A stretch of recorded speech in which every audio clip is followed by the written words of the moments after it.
Well, good morning all, and thank you very much for everyone's patience this morning with technical issues. And thank you very much to our staff and the perseverance to sort this out. I would like to call this meeting to order and welcome everyone this morning to our meeting. Welcome to all members of council and our staff that will provide us facts and information so we can make decisions in the best interest of the corporation of ACW and all of our full-time and seasonal residents. Welcome to all members of the public that are joining us this morning and also the media that may be in attendance. Meetings of council are live streamed on the Township's official website in accordance with the live streaming and virtual participation of meetings policy. We do indeed have a beautiful summer morning, and this is what we asked for in February, so we'll enjoy it now. Do any members of council have a pecuniary interest or general nature thereof to indicate at this time of any agenda item that we have today? Another. Thank you very much for that. We do have the minutes from the 17th of June, and I would entertain a mover and a seconder for the adoption of these minutes, please. And that is Councillor Blake and Miltonberg, that Ashfield-Colborne-Wawanosh Township Council hereby adopts the June 17th, 2025 council meeting minutes as written. Do we have any questions on these minutes? Seeing none, all in favor of the motion? And that's carried. Thank you. Open forum is an opportunity for any members of the public to make any comments that they would care to regarding any agenda item that we have today. I would ask, and the comments will be limited to 5 minutes or less, and at the 4-minute 30-second mark, the timer that Kelly has will go off indicating that there's 30 seconds to wrap it up and it will be concluded at that time. Do any members of the public have any comments that they would like to make of any agenda item that we have today? And if so, please go to the microphone, indicate your first and last name, the agenda item that you're going to address, and we would welcome your comments. So.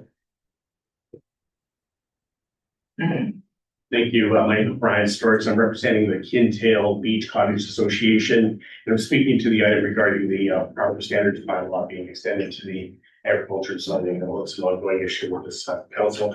And I work regional council, so I feel your pain on the AV. So, I'm sure you'll sort it out. Can you speak out a little bit? Sorry. Okay, it will both be out. Oh, okay. Sorry. And so it's that mic that's Yes. the one. Exactly. Wait then.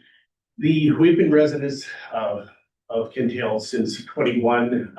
The property in question is the property at the corner of Mackenzie Camp Road in 21. You know, that we drive by, but it's a bit of an eyesore. We'll speak about it in a second. A couple of years back, I said I would take on the role of calling it and registering the complaint. I didn't. At that point, I thought it would be fairly straightforward in that I didn't realize it was agricultural zoning and exempt from the property standards bylaw. Had many conversations with Florence. Thank you for your patience. We, as an association, passed a motion in 24 asking that this be looked at and was submitted, and I've asked that that be appended to minutes following this meeting, essentially documenting our concerns with the property and asking that it be dealt with through the changes to the bylaw. There are 34 cottages in our group. And again, it was passed unanimously by our association to have the property cleaned up. I've submitted also some photos, which I was hoping to put on the screen today, but unfortunately that wasn't possible. But those, again, will be attached to our presentation in the minutes. But if you get a chance to drive by, take a look at what I'm talking about. Again, I've kind of done a little bit of reading on your bylaw. And I realize that this property is Ag 4. I grew up on a farm. I know what a farm is. This has nothing, there's nothing remotely agricultural about this property. It's just a severance that got through many years back. And it has become a bit of a dumping ground for dead cars and there's dead trailers. There's a lot of dead things on that site and nobody lives there. So again, I'm just asking that if you're going to be making changes to the bylaw, properties like this be considered. Our residents take great pride in their properties, and it's unfortunate that the landmark that you direct people to is the junkyard at the corner. So we ask that that this be hopefully dealt with your bylaw review. And I think that's sort of it for me. Thank you very much for your comments, sir. Is there anyone else who would like to make any comments at this time regarding any agenda? Seeing none, I thank you very much for that. We this morning do have a public meeting and it is regarding a zoning bylaw amendment. And I would entertain a mover and a seconder to adjourn our meeting and open the public meeting to review zoning bylaw amendment application Z01-2025 Smith. And that is moved by Councillor Forrester and Miltonberg. All in favor of this motion? And that is carried. Thank you. Okay, so now I would like to call our public meeting to order and indicate that meetings of council are live streamed on the Township's official website in accordance with the live streaming and virtual participation of meetings policy. Does anyone have a pecuniary interest or general nature thereof to indicate at this time of this agenda item? Seeing none, I thank you.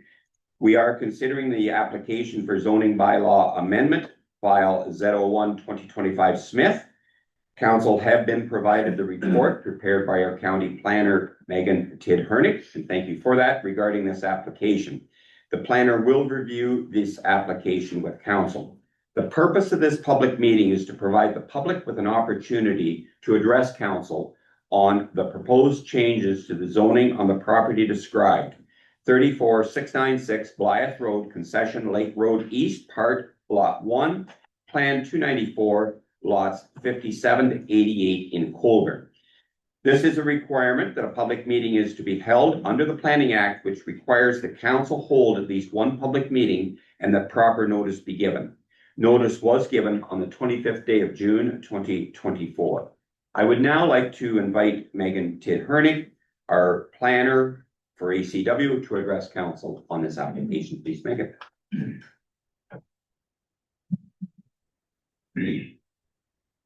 Good morning, everyone. Just bear with me while I get my presentation up.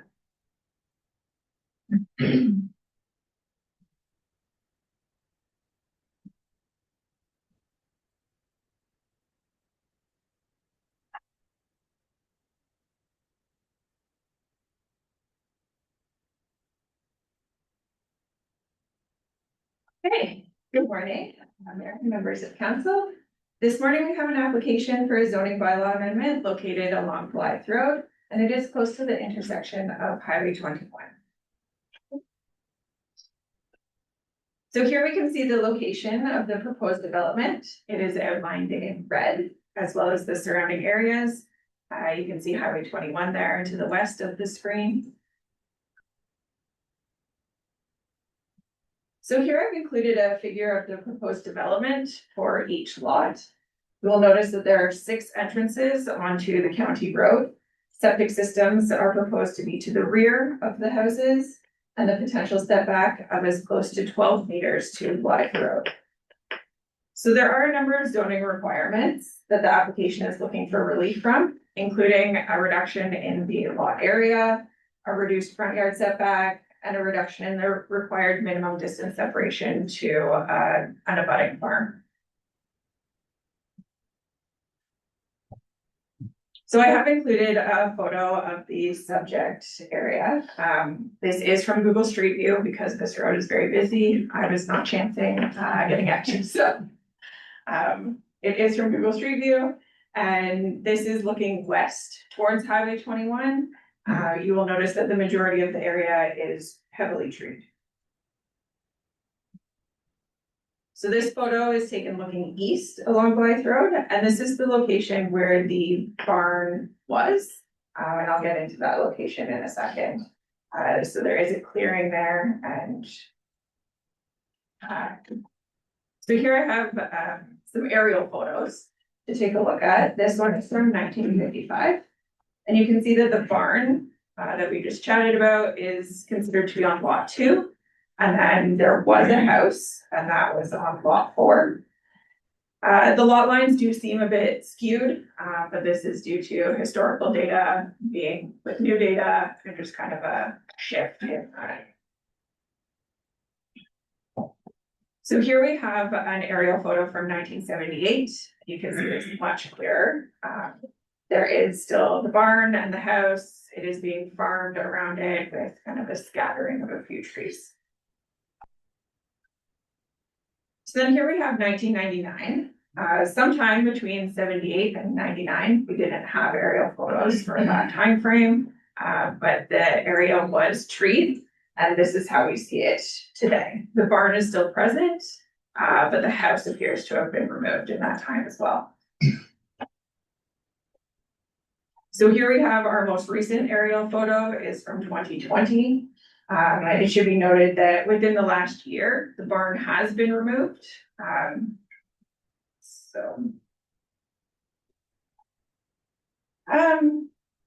How did we get here today?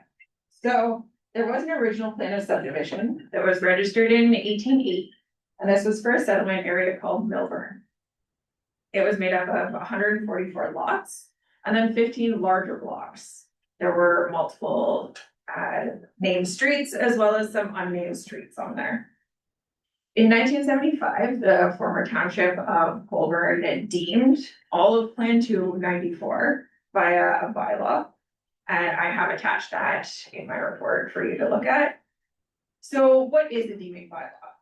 So a deeming bylaw is a tool that municipalities or townships can use to deem or merge lots or blocks on a plan of subdivision that are no longer separate lots for the purposes of development. One of the requirements to deem a lot is that they be in the same ownership. So the 32 lots outlined here were registered in 8 distinct ownerships at the time, so they were not merged or deemed in 1975. Here you can see a makeup of the 8 lots that we see today. So there were 4 original, very small parcels that are now what we see today as the 8 lots.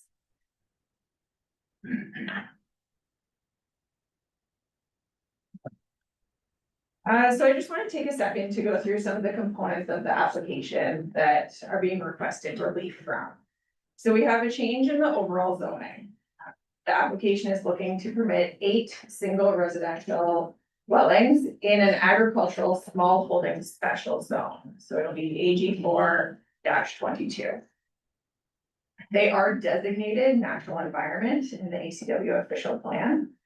A planning justification report was submitted by the applicant's planner, Zelinka Priamo.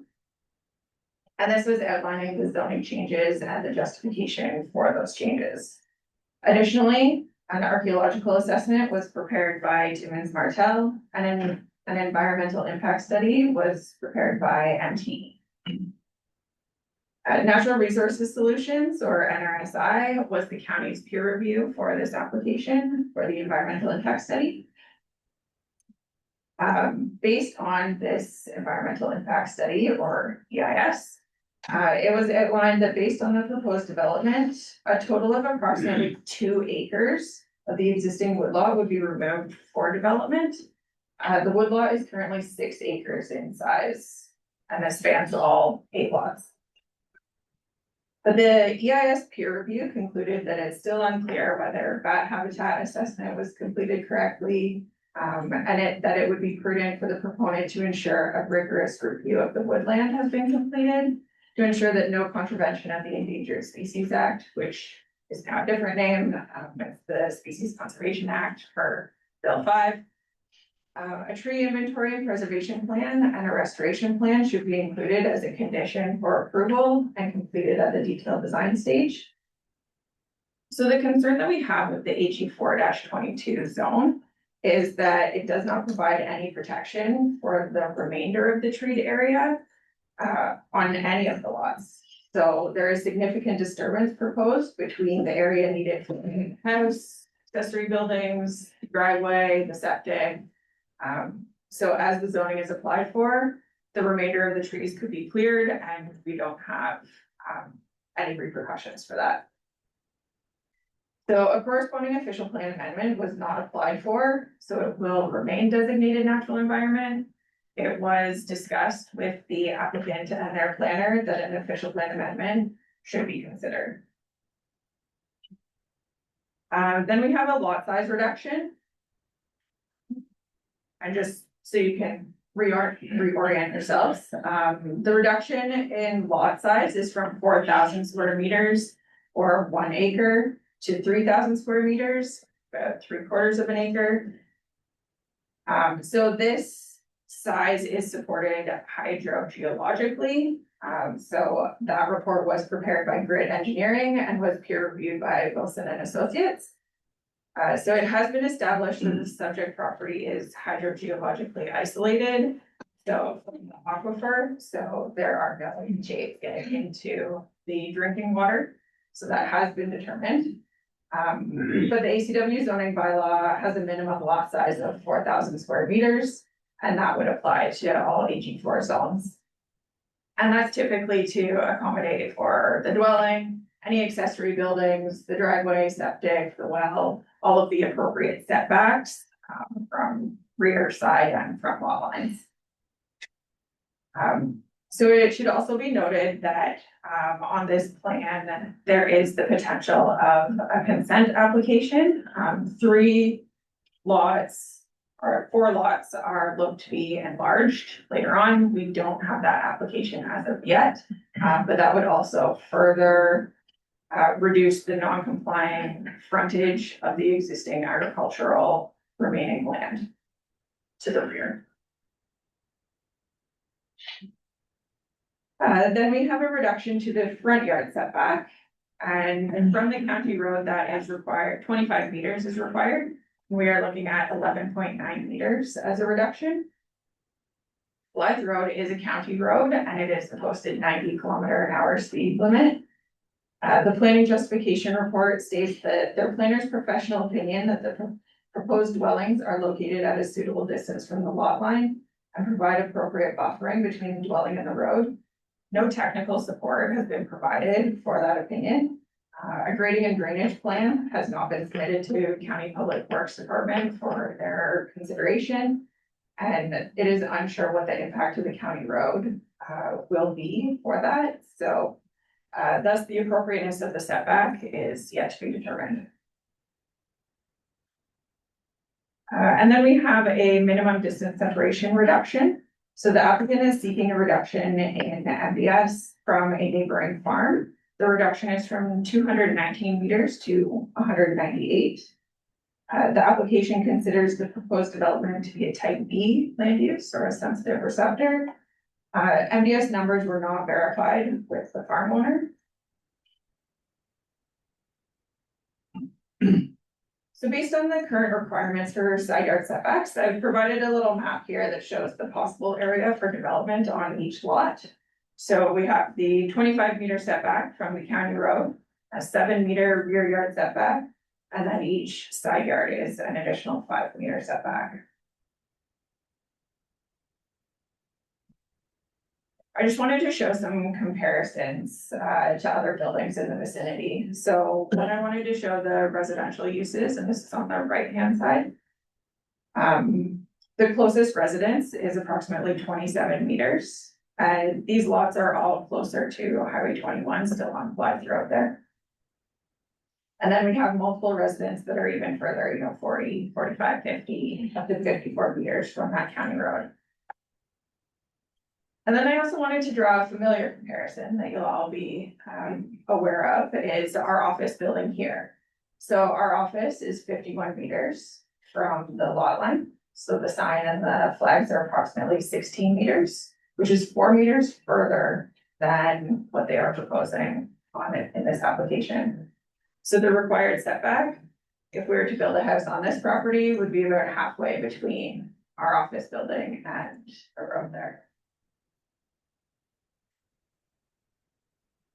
So we did receive some neighboring comments. We did hear from one neighbor regarding the existing and continued use of neighboring farmland. There is concern that introducing non-farming uses there will cause complaints from the residents that are potentially purchasing the property. The farmland does have manure being stored and spread in close proximity to the subject lands, and they would not want to see typical farming practices impacted by introducing this sensitive use to a prime agricultural area. I did receive another comment later than my report, so I'm just going to address it verbally. We did hear from multiple additional neighbors. There was one letter, but multiple people signed this letter. So they wanted to highlight that restricting adjoining neighbors to diversify their existing operations. There could be conflicts arising from noise pollution, dust, and smell from normal agricultural practices. And they wanted to highlight that 25 lots in Salford have not been sold yet, so there is development potential within other settlement areas. That there is a wildlife corridor here. This is a neighbor directly across the road, and they see quite a bit of wildlife in this area. There is a welding business across the road, which there are deliveries for large trailers. So morning and afternoon, and the extra driveways could cause a potential impact to safety.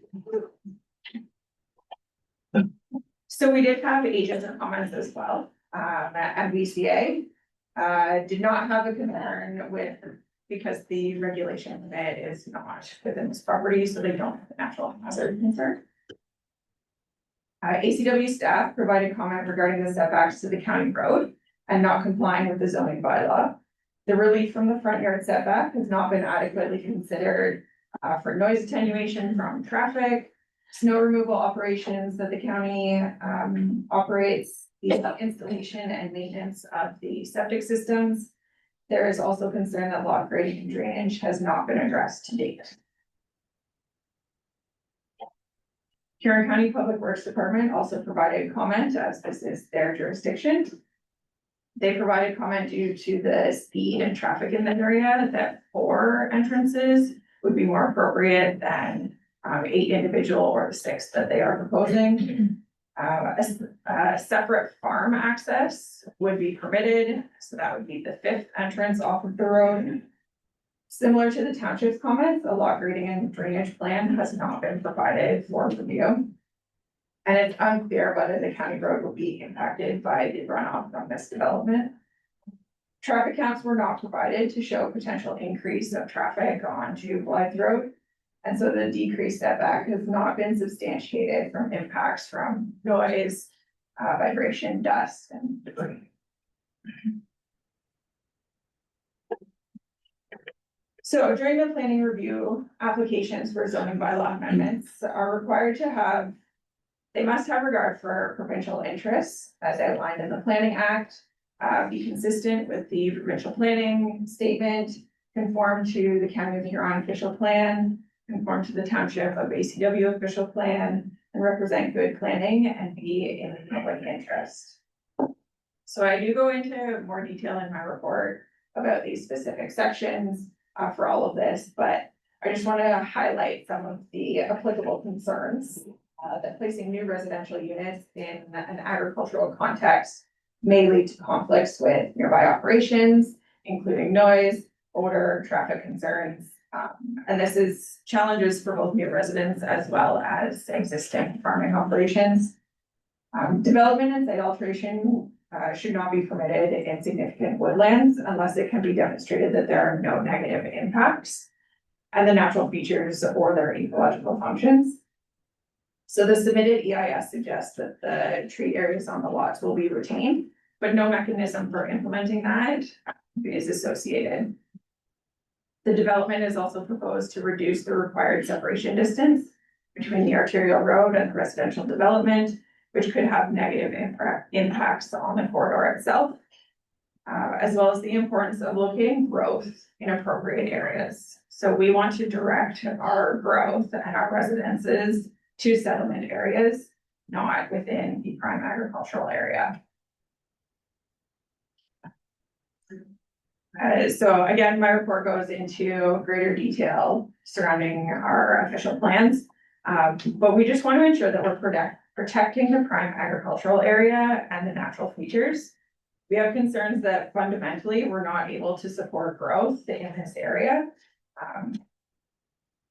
And general residential uses are to be directed to those settlement areas and not to restrict the surrounding operations.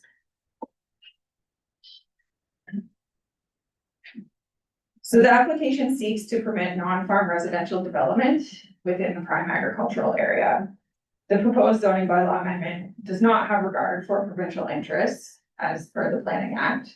It is not consistent with the provincial land use statement. It does not conform to the Huron County official plan or ACW's official plan. It does not represent good planning and is not in the public interest. So therefore, it is the recommendation that council deny the zoning bylaw amendment as applied for. Okay, thank you very much, Megan. We appreciate that. And we do have a process with our public meeting, and that is that we will now open it up to the applicant and or agent. And then any other members of the public can make any comments, and then council will have an opportunity to ask any questions or make any comments. And we will make a decision later in the agenda as we review the bylaw and discuss it further in section 18. So at this time, does the applicant and or agents care to make any comments on this? And anyone would have up to 5 minutes. And again, at the 4-minute 30-second mark, Kelly will indicate that there's 30 seconds remaining before it will be concluded. So if the applicant and or agent would please make any like to make any comments, indicate your first and last name and provide your comments.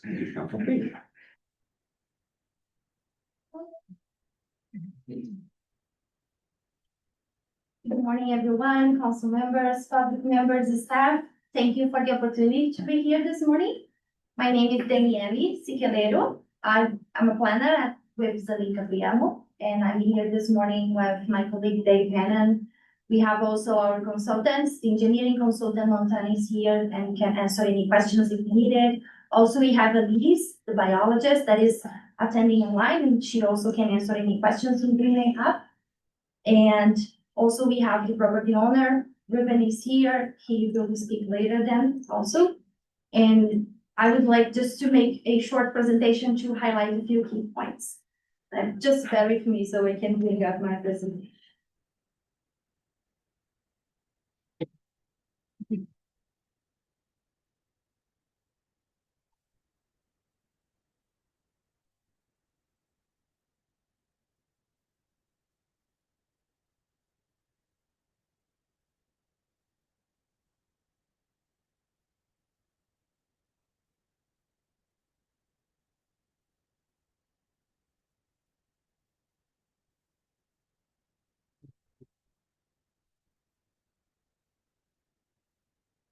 Okay, so I just want to highlight a few key points about the subject lands.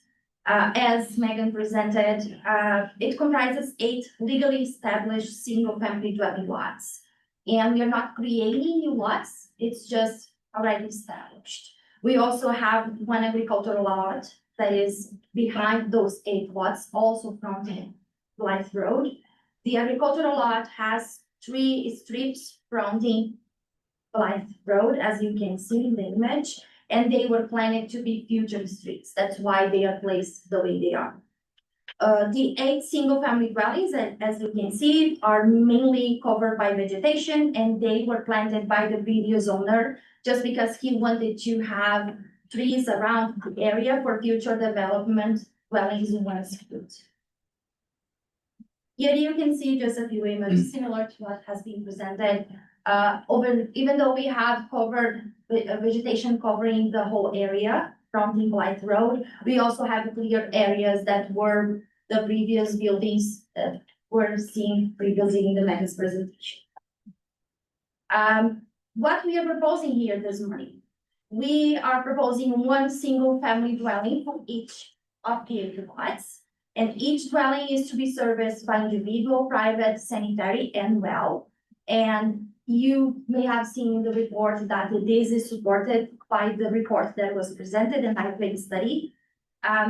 Shared consolidated driveways are being proposed for all the 8 existing residential lots, and is mainly to minimize the number of new access onto Blythe Road.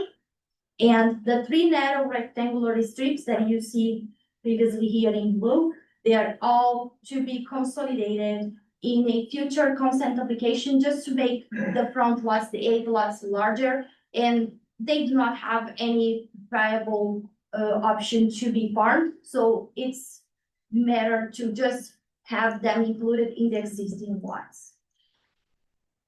The supporting materials we presented were the nitrate impact study, was peer reviewed. The EIS was also peer reviewed, and the archaeological assessment, again, peer reviewed. We also consulted with MTO and they had no concerns, as the subject lands are beyond the MTO's permit control area, no approvals or permits are required.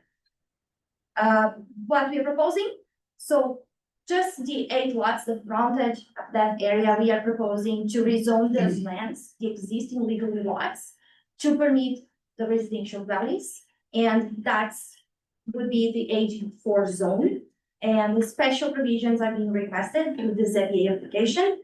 The lot area, 3,000 square meters, MDS setback, I'm gonna discuss further about it, reduced number, and the front yard. However, based on staff comments, we have a new layout design for that development, and the front yard would not even be required anymore because we can meet the 25-meter setback. That is a concern from the county road. So I can show you here. That's just a new design we have prepared for this. So the main concerns would be the access. So we were providing 5 residential access in one farm. So staff concern is that that's too many. They would like to see 4 entrances for the residential lots, and here we can accommodate it. Again, the agricultural lot would have separate access. We can also accommodate a 25 front yard setback from county road. It can be shown here that you can see here that all the dwellings can have the 25 meters. We also can provide the 10-meter setback from main building to the lot lines. That's another concern that was raised. Additionally, we can meet all the zoning regulations except for the lot area. But again, that's being requested, and the lot area is important to highlight that it's required just to be able to accommodate the dwelling, the driveway, and the individual private servicing. And based on our studies, we can support it with the 3,000 square meters lot area. Thank you very much for your comments. We appreciate that. Yeah, no worries. Thank you. Is there any, would the applicant or any other agent care to make any comments at this time regarding this application? And if so, indicate your first and last name for everyone to the please.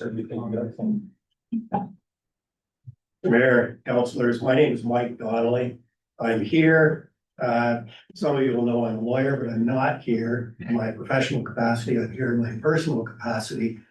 Our family owned the property before it was sold to Mr. Smith and Mr. Fagan. So I'm here to give you a little bit of history with respect to the property, and I might, at the end of it, tell you what I think. I'm not going to try and tell you what to do. The property was owned by a fellow named Jewel. When I was a kid, he was an old fellow. He'd sit out on the porch. I knew him as Warty Jewel. I think his name was Ward, so it was probably Warty Jewel. There was a frame house and a barn. Of course, the agricultural property at the back. The barn stood until a year ago. The frame house disappeared shortly after we bought it. It was a practice exercise for the local fire department. My father, who purchased the property originally, recognized that the property had some development potential because of the 8 lots at the front. He was not interested in the slightest in the agricultural property at the back. Average land close to the lake, not drained. It was the development potential that he saw. And he was a man of foresight, and he saw that those lots down the road would have some utility and some benefit to the community if they were developed. So when he bought the property, he did 2 things. The first was he put each of the 8 lots into separate names. And when I was in law school, we called this checkerboarding. And the reason it's done is to protect the subdivision and to prevent merger. So 8 lots, the subdivision is protected against the deeming bylaws, it turned out. And the second thing he did is he planted 5,000 trees. And those trees were planted for one purpose. They were planted to enhance the potential residential lots there. And of course, the planning department looks at an aerial photograph. My apologies to the planners. But they look at an aerial photograph and they say, oh my goodness, there's trees there. That should be natural environment, not taking into account the intentions of the landowner. To give you an example, a friend of mine and another fellow bought a property in Colborne Township. We planted 5,000 white pines. It was AG4 when we planted them. It turned into natural environment because the trees were there. The only reason those trees were planted was for their lumber value. We had a forester who assisted us. We decided it wasn't worth arguing with the township at that point because the lumber wasn't going to be harvested for a couple of generations. In any event, so that's what he did. We sold the property and we had, I think, 3 or 4 offers to sell. All of them were in the same ballpark. We chose the Fagan offer because we thought it was appropriate that one of the original Colborne Township families given a chance to develop the property. Lawyers like precedent. We were constantly trying to convince judges that they should be bound by precedent. And if you want a precedent to this property, if you're concerned about density, you're concerned about use of agricultural land, and you're concerned about vehicles going onto the highway, look down the road to the property on the other side of Highway 21. Highly dense, almost all on agricultural land, and a huge amount of traffic onto the highway. The significant difference is all those profits go to an investment company in British Columbia. Mr. Smith is local, he's young, he wants to develop the property. I think council should work with him and find some sort of suitable compromise.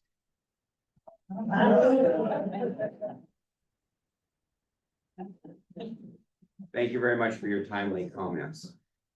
Is there any other applicants or the agent like to make any comments at this time? And again, please indicate your first and your last name. And we welcome your comments. Okay, good morning, Montana Wilson with Grit Engineering. Just wanted to address the comment about grading and drainage. We don't anticipate any challenges with that, and we would be able to provide detailed grading and drainage plans at the time of building permit, which is typically when we would do that, when we know the footprint of the house, the exact building design, the exact septic design. It's just a bit early for us to typically be required to do that. So I see no future challenges is my point, and happy to answer any technical questions later on if there are. Thank you very much for that. Is there any other agents or the applicant? Please indicate your first and last name to address council. Hello, everyone. I'm Ruben Smith. Thank you for the opportunity to speak here today. I just wanted to say I've come to love this area and plan to spend a lot more time of my time here. I understand what it means to be a part of this community, and I view this development as an opportunity to bolster it. Bolster this community by adding tax revenue, job creation, and adding homes to an ongoing shortage. I'm the owner of Century Design Build, which is a member of the Perth Huron Builders Association, and currently an active member on the Municipal Liaison Committee for the County of Huron.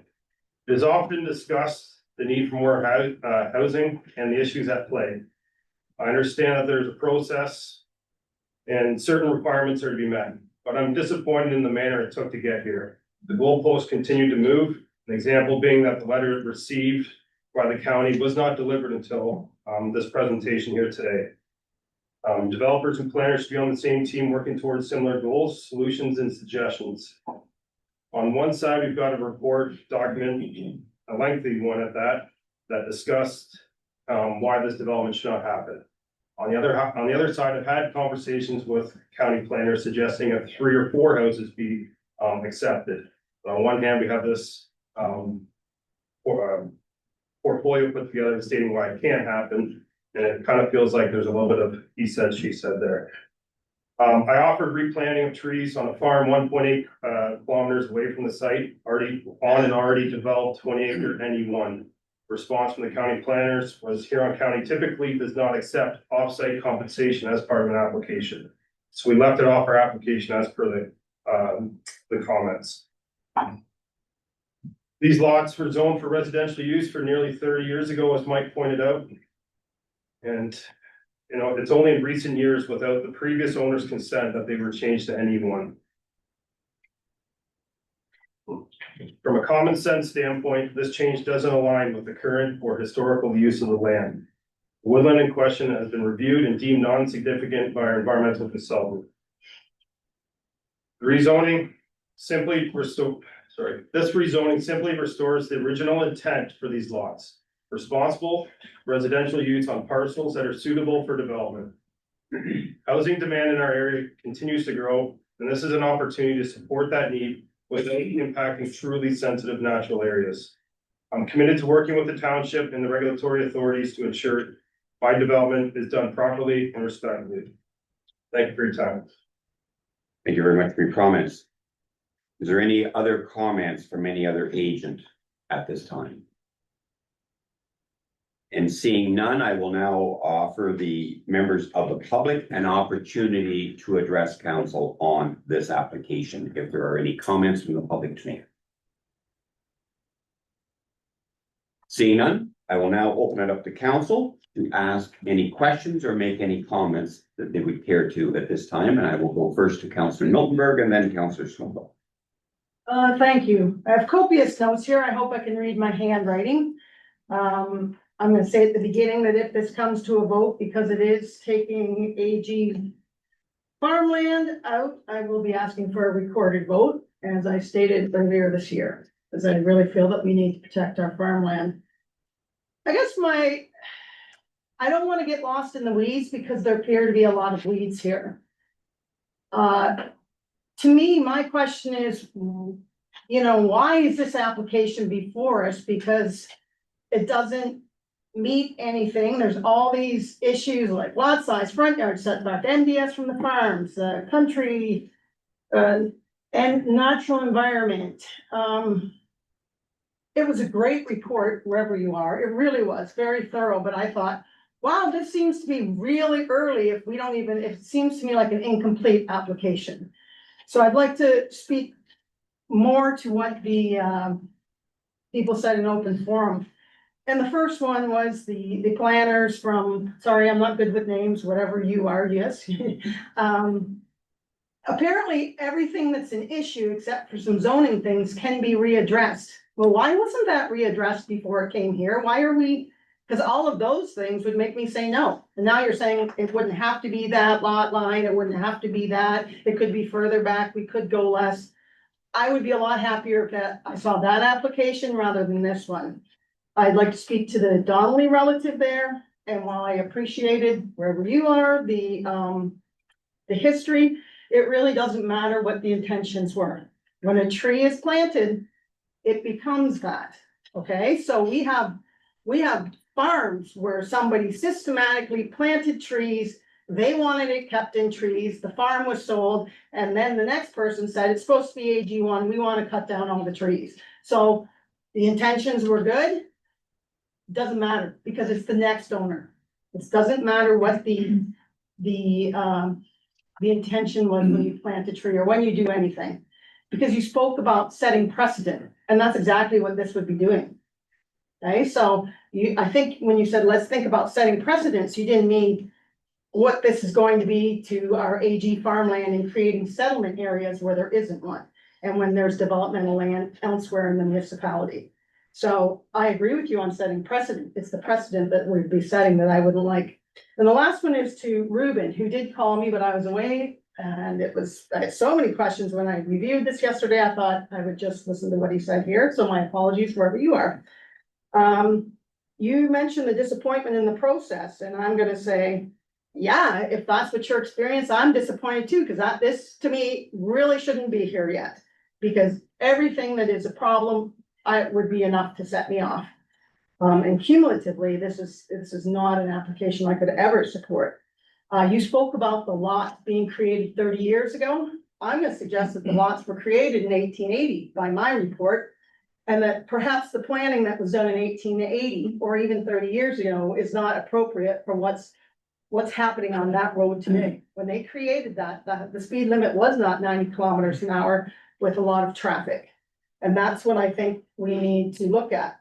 The last thing I would comment, when you talked about the previous owners getting changed to anyone without consent, I'm actually gonna take umbrage about that. You maybe don't know this, but when we did a very extensive updating our official plan, we had open houses, everyone got an individual letter, which was not required, and we did it, to say, your zoning is going to change, do you have any issues, come and speak to us. So I would say to you that the previous owner was notified and chose not to do anything, so don't throw that one on the county, they may have made mistakes here, but that wasn't one of them. So, I'm not getting worked up, this is water, I tried not to drink coffee today. But the issues that I have, well, number one is, I feel to me this is an incomplete application if actually changes can be made, because as these stand, I can't imagine that we would put the safety of children getting on the bus or the recycling guys picking up recycling with the houses right there and the front yards right there like that. That doesn't even make sense to me on a safety issue. The trees, I'm hearing from Ruben that they would replant trees maybe elsewhere, because I immediately said, well, if I was a farmer, which by the way I am, and I wanted to take out 2 acres of trees and maybe the rest of the 8 acres would go too, that would absolutely not be allowed by the municipality, and they wouldn't let me rezone that either, nor should they, as far as I'm concerned. The trees there, I drive that way to town every time. That isn't anyone. It may not have been intended to be a woodlot, but that's what's there. It's trees. Okay, so we have to deal with what we have, not was permissible in 1880 or what was intended 30 some years ago. This is what's there now.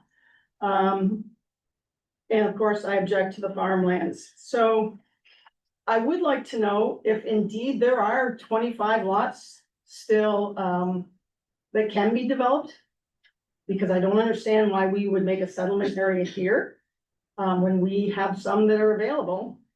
And I also had one more comment, and let me see if I can find it, union bylaws.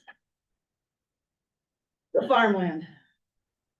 If the farmers next door are saying accurately that putting a bunch of houses there is gonna restrict our noise, our dust, our manure, we are creating problems perhaps in the future, they're correct, because that's why the provincial policy says this can't be done. That's why the Huron County policy says this can't be done.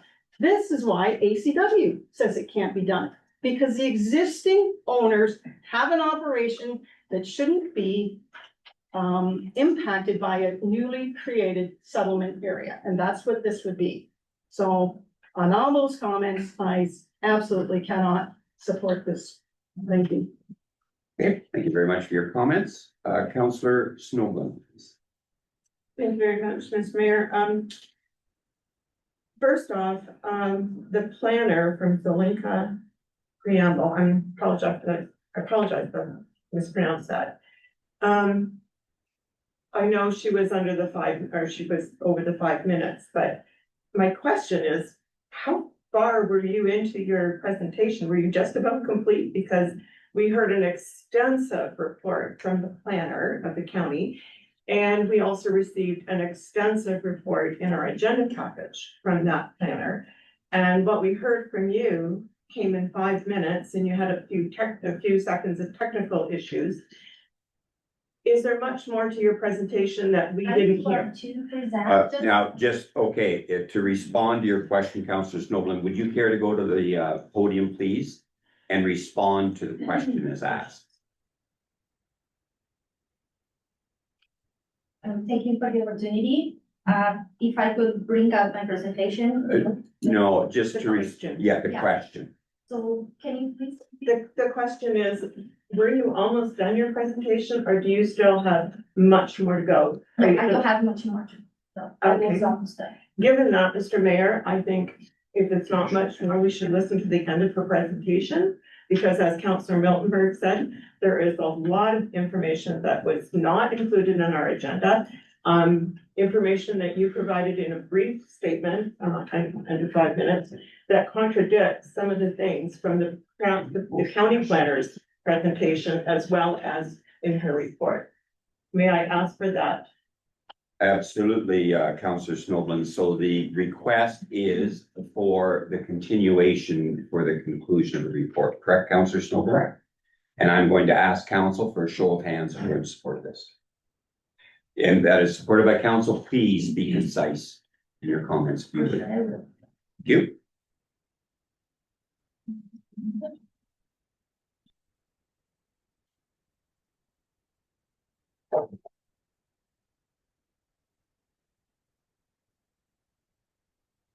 So I can bring up the key considerations we have here. First of all, this application again is for existing legally 8 lots. And no residential lots are being proposed, no new, so no consent application is being proposed to create the 8 lots, they are there. The proposed development will, of course, provide housing needs, meet the short, long-term housing needs for current and future residents. The proposed development as one of the concerns as removing agricultural lands.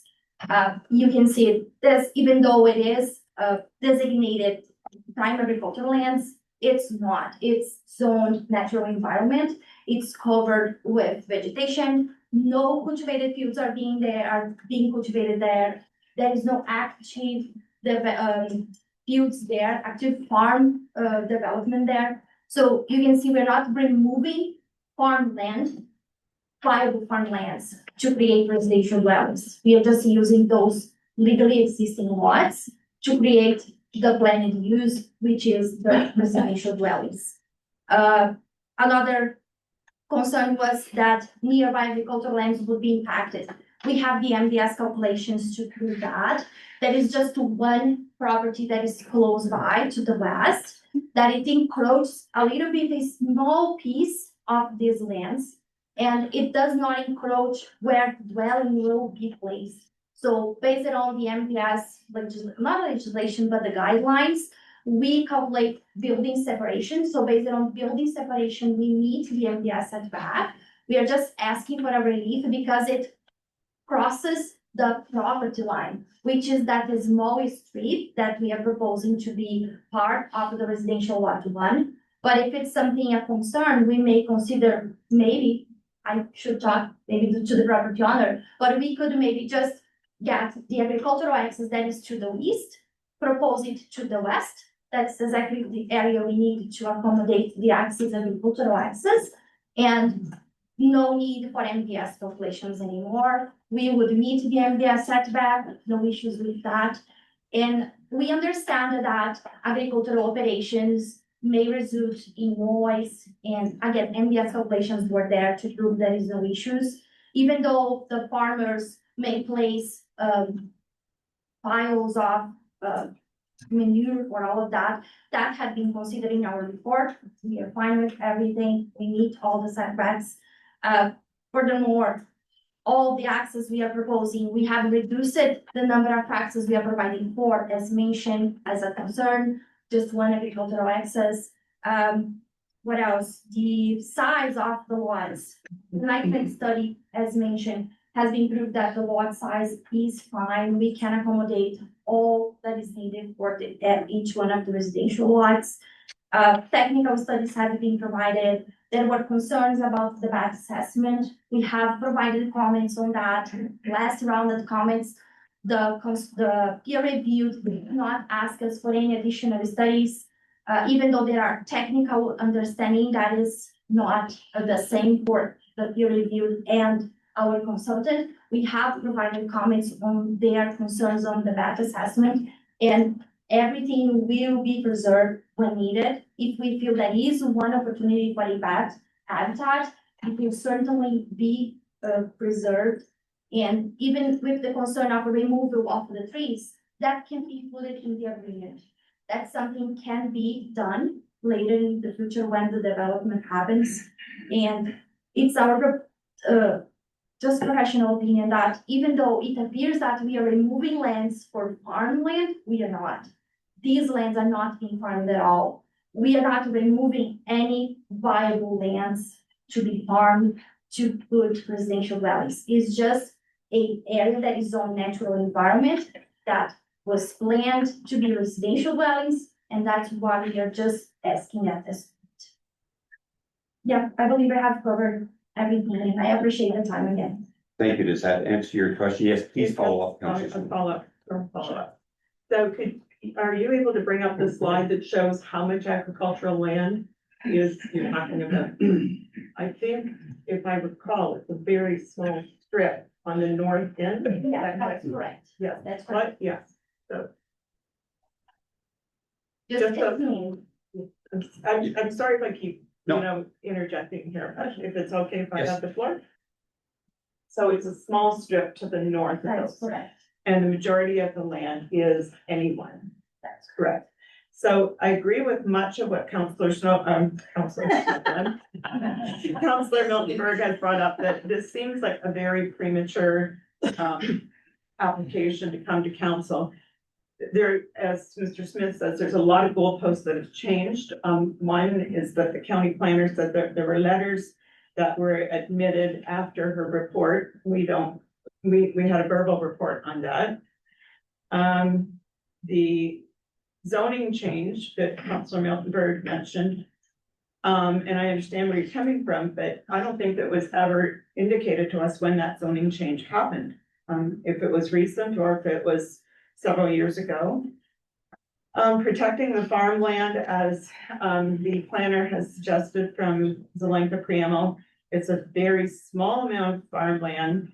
And if it was farmed by the farmer that currently farms that land north of that property or that area, that is probably the only person that's going to be able to farm that, because they would need access to the land. And then it's only, I'm gonna say probably about 2 acres at best. The access? The farmland that you, in the north part of those lots. It's very minor, I'm sorry, I don't have the total. I think if we had to guess, it'd be 2 acres or less. I don't see that there's gonna be a farmer that's gonna provide access to get in and farm 2 acres of property on one of the busiest corners in our township. And, a settlement area, as Councillor Miltenberg suggests. What constitutes a settlement area? How many houses constitutes a settlement area? It's been something else that I've looked at for quite some time, because I do travel that road quite often. I think whether this application is denied, approved, or delayed, I think it's up to council at this point to, give some consideration under new business about appealing to the county on the speed limit at that area. That speed limit goes to 90 kilometers an hour as soon as you turn east off 21 highway, within, I'm gonna say, 50 meters. And when trucks and traffic are moving west on that county road to 21 highway, you can sit for many, many, many minutes waiting to turn, because trucks need to have that lead time to turn left to get down to the elevators at the port. So, and I talked to the owner of the business on the corner there, and I was there on Sunday. They open at 10. I was there at 10:15.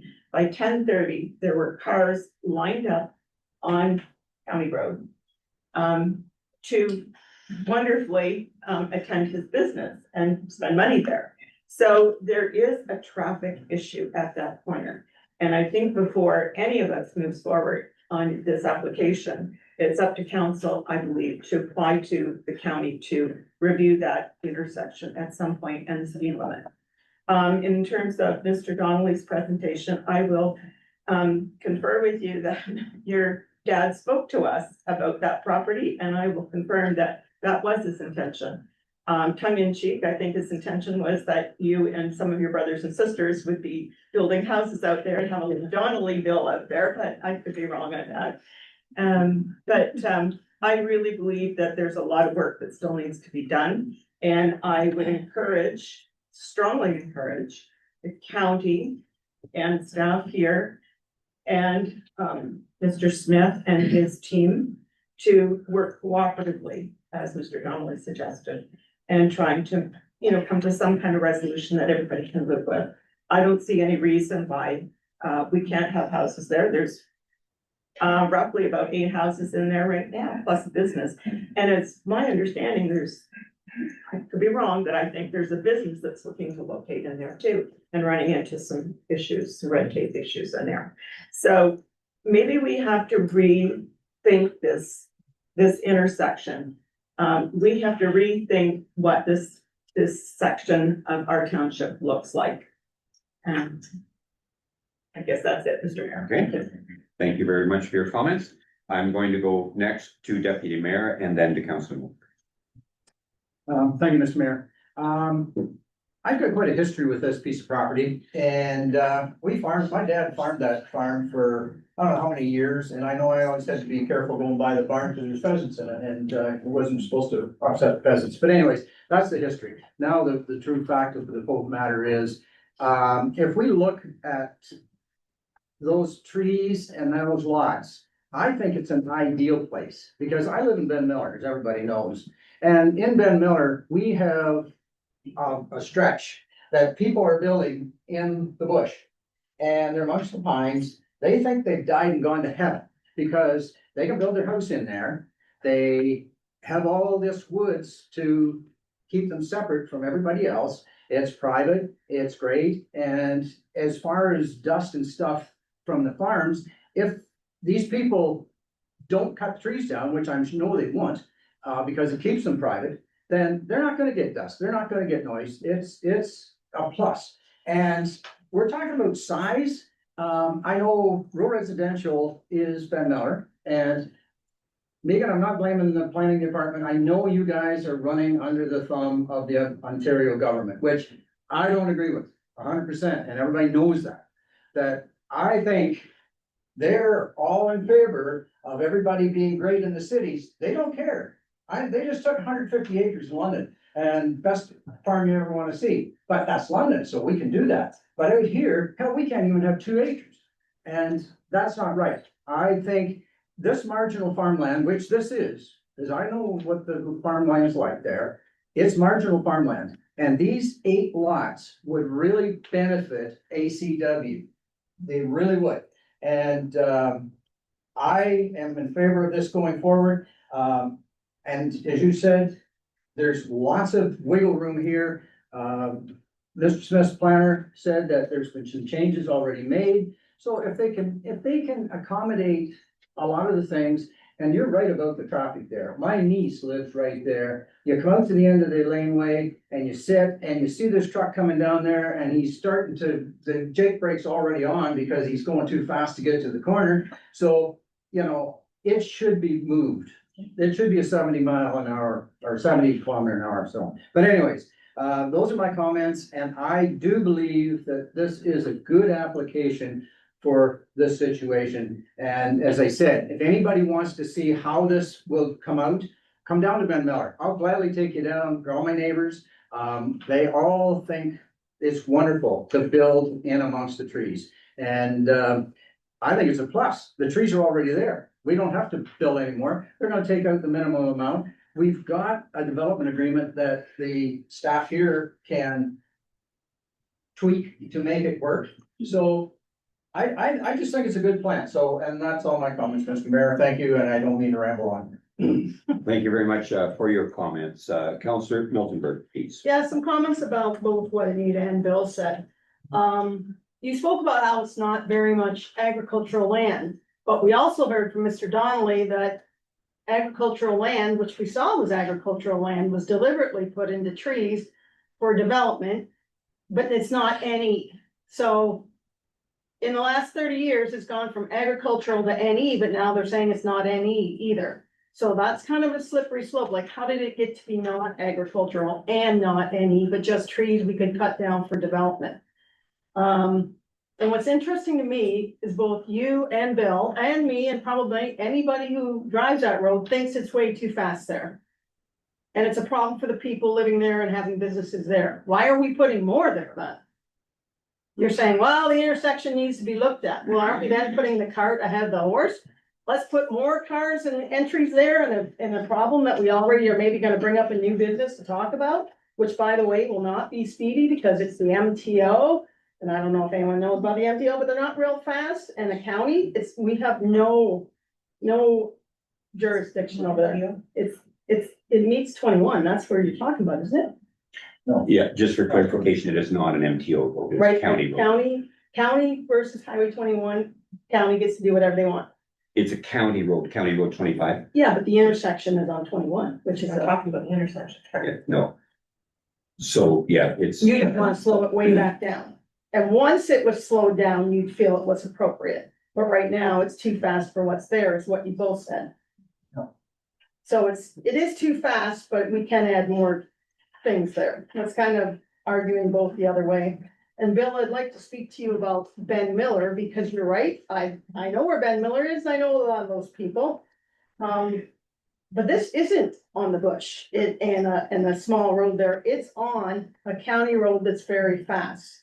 And we might get right in there for, they won't cut down the trees even though they can. And there won't be any dust and there won't be any light, but that's not gonna stop the smell, which will cause the complaints too. We're talking about agricultural land. And I do agree with the provincial policy and you don't, and 100%, and everybody knows that too. So I would not call that marginal farmland, but then I'm a farmer.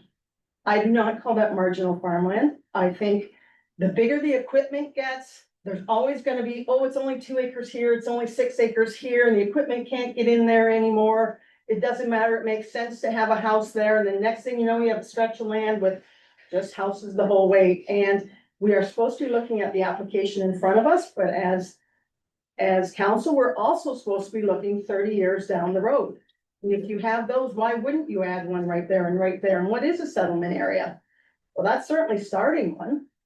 And I think having children, school buses, garbage being picked up on a road that is too fast, by everyone saying that here, is the wrong decision right now. I think this is an incomplete application. I think if these planners will move as much as they say they are, but they say that, but again, we don't have any proof. You mentioned that we didn't actually see the letters from the farmers. Well, we didn't see any evidence that they would move everything that's the problem here. And I really am confused about why we're looking at this so early. Maybe can we have some clarification on that? Why is this before us? When there's so many unanswered concerns. And that's my comment. Okay, thank you for that. Deputy Mayor, please. Whoops, keep turning that thing on. Well, one more comment, and I don't know of anybody else, but I imagine Mr. Hickey has driven Highway 6 into between Guelph and the 401, and there's buses stop there, and that is the worst highway in Canada, as far as I'm concerned. There's garbage pickup, there's buses, there's everything on that road, and there's lots of people live on that road. So speed is a deterrent, but as we said, if this goes through, then it's that much more that we can take to the county and say, look, we think for safety reasons that you should move your 70-mile sticker way back, because not only there, but we got Carlo too. We got all those places that, like, if you take a look at Carlo, they've already dropped the speed limit there. So it's not that it can't be done, okay? Mr. Mayor, So, can I ask?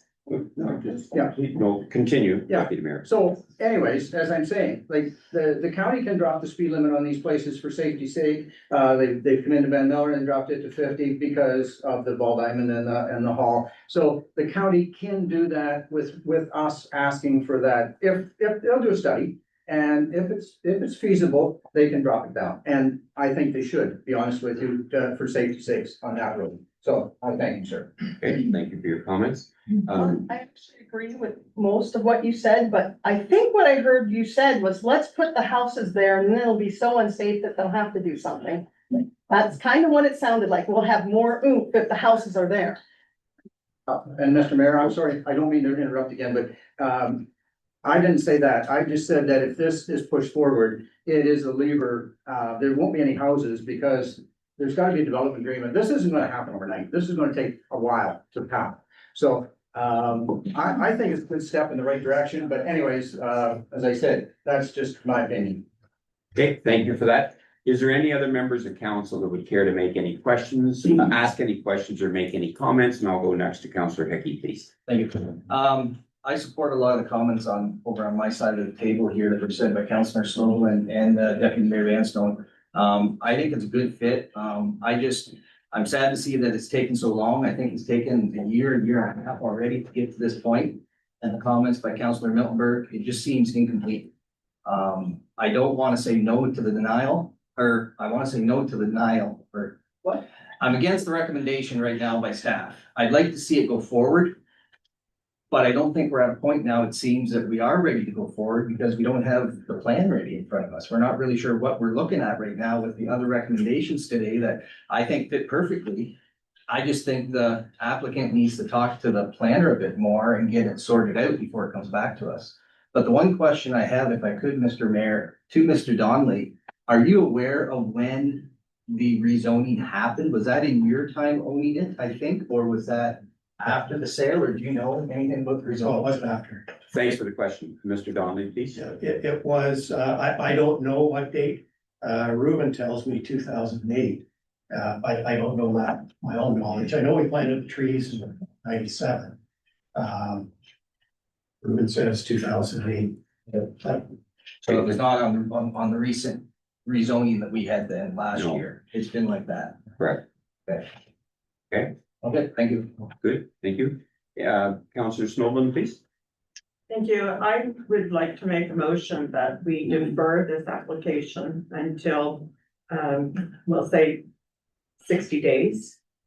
Gives the planner, Mr. Smith, a chance to regroup and set the goalposts to an appropriate spot where they don't constantly get moved. Okay, so we have a motion on the floor for deferral for 60 days for the applicant to have further conversations with the planner. Correct. Is there a seconder for that motion? And that's seconded by Councillor Miltenberg. Is there? Question. Yes, absolutely. Now we'll have discussion on this and I will open it up to Deputy Mayor, please. Yes, thank you, Mr. Mayor. And could I then ask the applicant if this fits his timeframe? Because you know, if he wants to push it through, then he should push it through. But if he's okay with this, I'm more than okay with it. Okay, so the question, if you please go to the podium, the applicant, please, the question is, are you in agreement for to defer this for 60 days for further discussion? Yes Well, or we no? purchased this, or we signed the documents to purchase this property 2 years today. And we're here in front of you guys. We would just like to see this move forward. If it meant the 60 days means a positive result, then I would love to move it forward. But frankly, it's been 20 months dealing with planning department and my planners to get here today. And this feels like it's long enough, but if the 60 days helps satisfy everybody, then I don't know what to say, to be honest.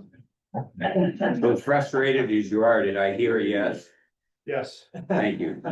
Councillor Snowden, please. I hear Mr. Smith's frustration, but I hope that, I hope the planning department at the county also hears the frustration from council members about how this has come to council feeling incomplete. And strongly encouraging the staff to work with Mr. Smith to come up to a reasonable solution. Okay, thank you. Any other comments or questions? And I'm going to go to Councillor Blake, please, on the question of deferral for 60 days. Yeah, thank you.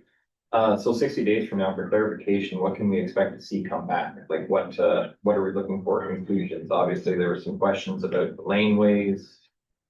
Aside from that, I'm not sure what else we will gain in 60 days. So I just like to hear the answer on that. Thank you. Okay, thank you for that. Councillor Snowden, please.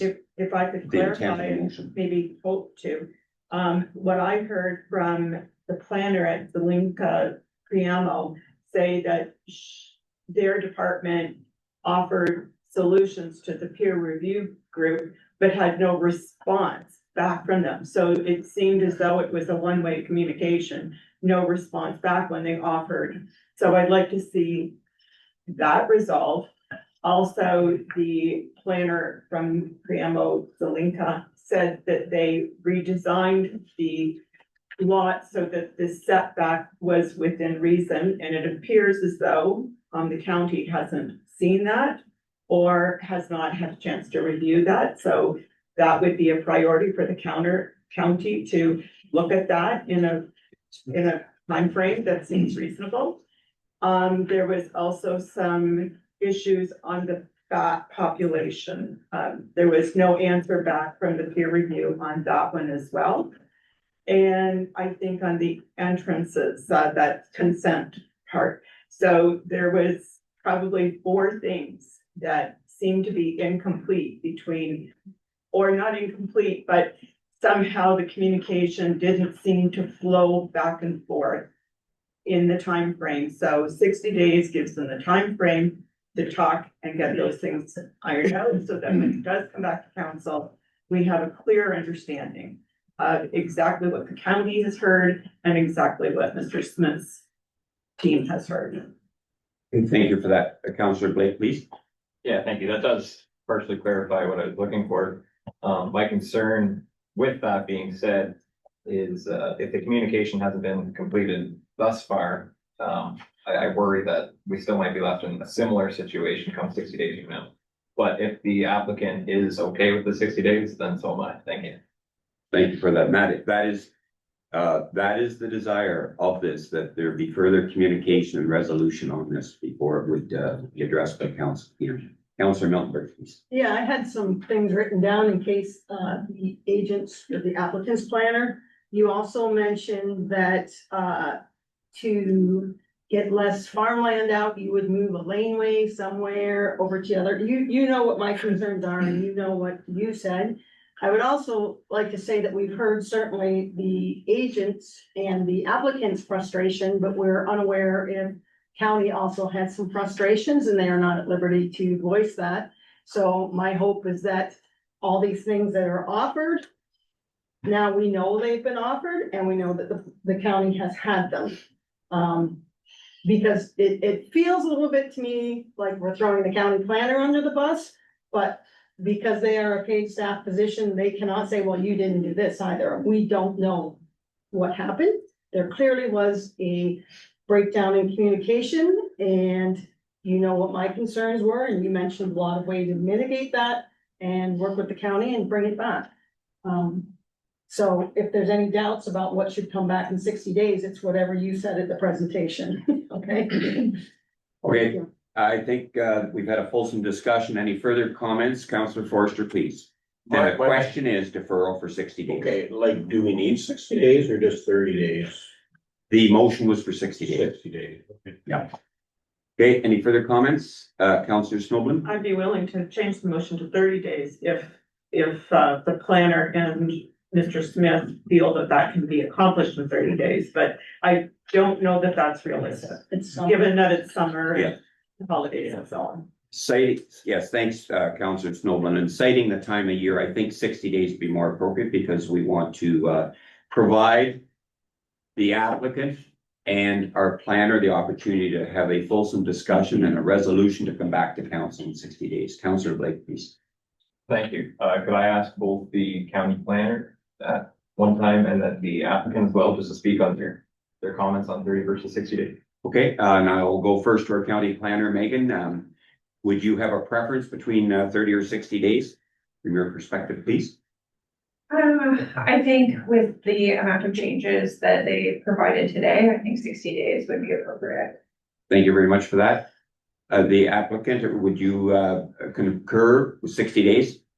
Please go to the microphone if you would, please. Yes, we're going with the 60 days. Thank you very much. Okay, we have a motion on the floor for deferral for 60 days for the reasons that have been cited. All in favor of the motion? And that is supported by council and passed. Thank you very much. And thank you very much both to our planner and to all that spoke, the applicant and agents on this matter. I just suggest that we do state that. Okay. Yeah. So at this time, I would like to indicate that the process for following the public meeting is that this. Right. This is a public meeting, not a council meeting. Therefore, a decision of council may or not be made later this morning. If the bylaw is passed, the clerk must send notice of the passing of the bylaw and all persons notified of the meeting and to any person or public body that has requested it. And I would say the council does not pass it. Yes. I don't read that. Okay. Read this, the last two. Okay, if the bylaw is passed and no objections are received within the 20-day appeal period, the clerk will certify that the bylaw is in force and effect as of the date of this passing, and the notice is forwarded to the planning department of this application. And if council does not pass the bylaw, the applicant may appeal to the Ontario Land Tribunal. Okay, with that, I will entertain a mover and a seconder to close this public meeting. Moved by Councillor Blake, seconded by Councillor Snowden, all in favor of that motion. And that is carried. Thank you. Second.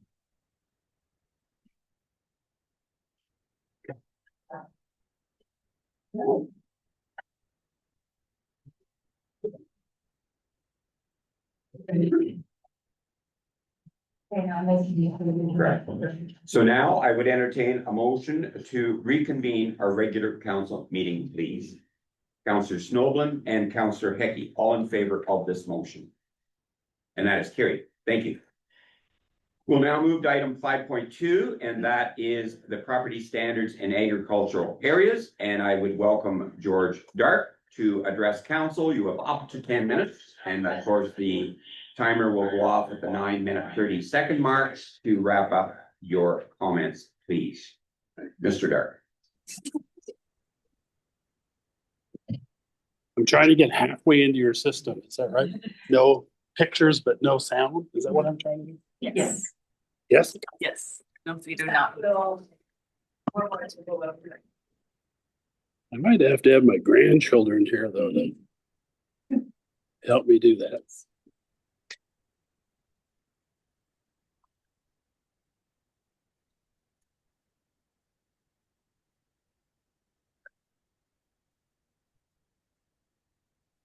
What happened? Hello.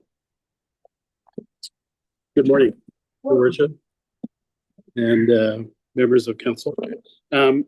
Florence has made me promise this time that I'll stay in the 10 minutes. And she said she won't speak to me again if I don't. So Mr. Donnelly set a pretty high standard for that. So I'm going to see if I can actually do that as well with the bell ringing. My name is George Stark. I have a seasonal residence on Grace Road South.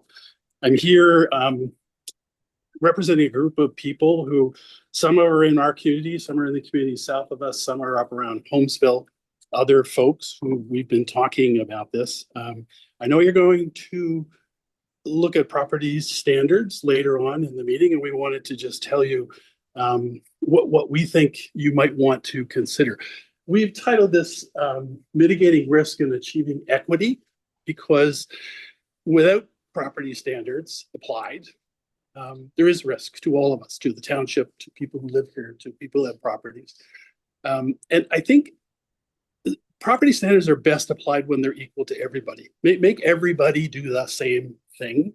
There's ways that you can assure that you're not penalizing people, but everybody should be the same. That's the group of people who've made the submission to you, which I know you have. I've also given a summary of the presentation to Florence. We took your property standards bylaw words with everything you're not supposed to be able to do and turned it into a description of a property, which is ridiculous. If you read it, it is ridiculous.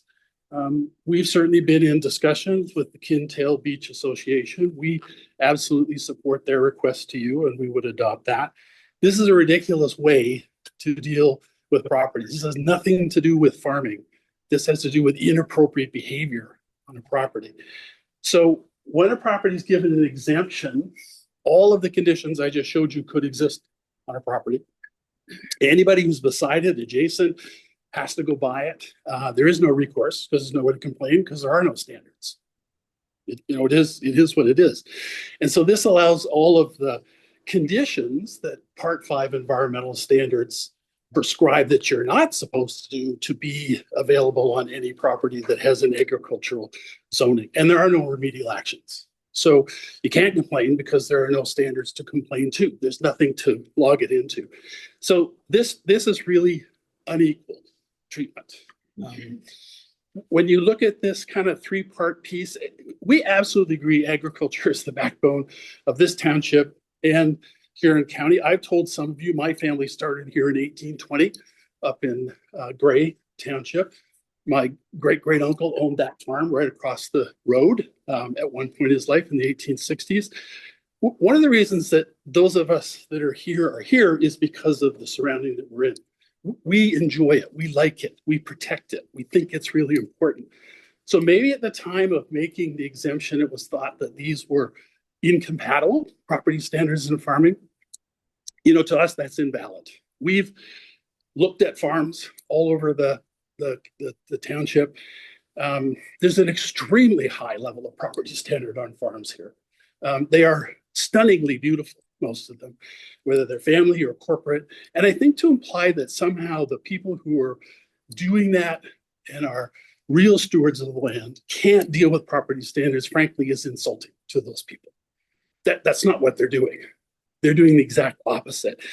And I think that this is very important to our economy. So is also having a township that doesn't allow inappropriate behavior on properties. It has nothing to do with agriculture. Farming is also protected, as you know. The FFPPA is a method of making sure that very authentic farming practices are protected as they should be. There's a process for reviewing that. What that doesn't do is provide a free ride for non-agricultural uses who get themselves located in agricultural properties to do whatever they want. Because it doesn't have anything to do with agriculture. And the provision allows you to assure that authentic farming can continue. That's the list of uses that's in your bylaw that has found their way into agriculture. Zoos, breweries, licensed medical marijuana facilities, antique stores, retail stores. This is not agricultural activity. Some might be aligned, but other people over time have been able to take small parcels, larger parcels, or even on farms and take non-agricultural activities, do them, and then manifest really poor property standards. This list is too long to be exempted from environmental property standards. So we've done some research. You will find lots of modern best practice in drafting municipal property standards is to uniformly apply them to everyone the same. Acknowledge that there's provincial legislation to ensure that authentic farming continues. And we really feel a leading agricultural community like ACW should be at the forefront of this. You should be demonstrating those best practices so others around who find themselves in a similar situation can look to you and say, well, they were able to do it, we can do it too.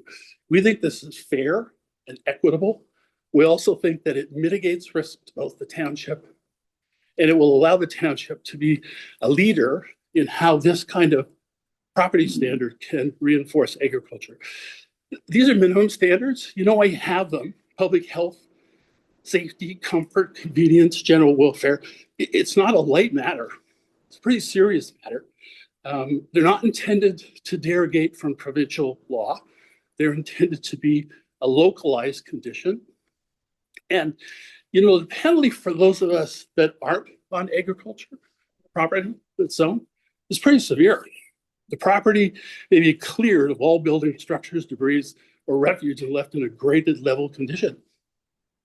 So in an equity sense, this is what I would have to do on my property, yet something of a very similar nature, commercial, whatever, in an agricultural zone is not required to do this.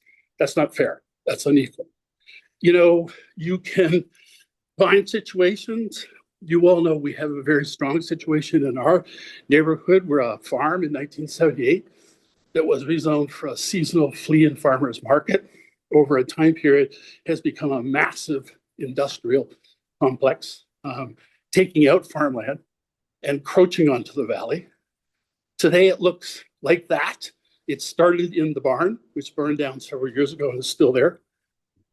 And it takes on that characteristic over the entire property, getting more and more every day. If I phone to make a complaint about this, rightfully so, Florence will say, there are no regulations. It is what it is. Live with it. And I think we can't any longer. And I don't think the township should have to live with us any longer. It's a disaster. It's not farming. It's not agriculture. It's not creating food. It's damaging the environment that we live in. So our request to you is that council equalize all property standard using contemporary best practices to all land uses. Meaning all of us that own property have to behave in the same way, no matter what we're doing. And it's to achieve your stated objectives of health, safety, comfort, convenience, general welfare of all ACW residents, all of us who are here, all 8,000 of us, to protect valuable farmland, not to let these things encroach over time through no mechanisms of reversing them to take farmland out of production, while you at the same time recognize that there is legislation for authentic farming practices. And we have searched around to see communities who have created bylaws that are exactly like that. They provide an equal standard. At the same time, they reference authentic farming practices. We hope this is helpful to your consideration. I'd be happy to answer any questions if you have them. Thank you, Mr. Mayor. Thank you very much for your presentation. Does council have any questions for clarification? And thank you very much for your time. Thank you. Like to, and we'll address this later in our agenda. Now I would like to welcome Kim Bergsma to address council on her request this morning. Welcome, Kim. Thank you very much, Mr. Mayor and Honorable Council. I brought with me Michelle as well. She's going to do just a quick update on United Way, and then I'll get to my request. Thank you very much. Good morning to everyone, Mr. Mayor, Council, and the general public. I'm also wanting to say thank you to Florence for getting us on the agenda so quickly. As you know, United Way annually raises money across here on Perth, and wanted to share that last year, while our goal was 2.6 million, we fell a wee short at raising 2.35, but we're successfully able to continue to support our community partners. Again, with no change in their contracts or service. I especially wanted to thank ACW for their continued support. Annually, you honor us in our community grant application, which goes towards Cold's Night. And every year that event gets a little bit larger in the money that it makes, which is great. It shows that the community is coming together, but also allows us to support some really great needs in the community, especially around mental health, homelessness, and hunger. Also, we were awarded a grant 2 years ago, I believe, for a project that we were looking into, which is a connection center that would have been located in Goderich, but give access to people, of course, in ACW. And we asked for an extension because we were working hard to find that location. But because we couldn't, we did return it, but wanted to let you know that we still are seeking that connection center, and have actually started a new conversation with about 4 of the partners to do a community sort of collaborative approach. So more on that for sure later. And also with United Housing, a not-for-profit housing association that we opened about 2 years ago.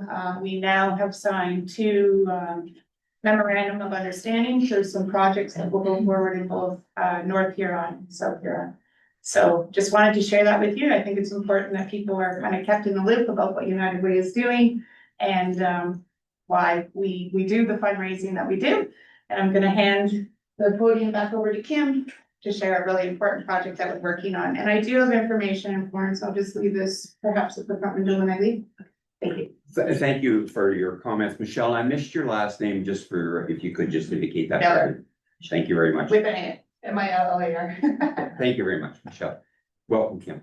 Thank you very much, and I am excited to tell you about this new project, and I'm sure that you'll be excited as well.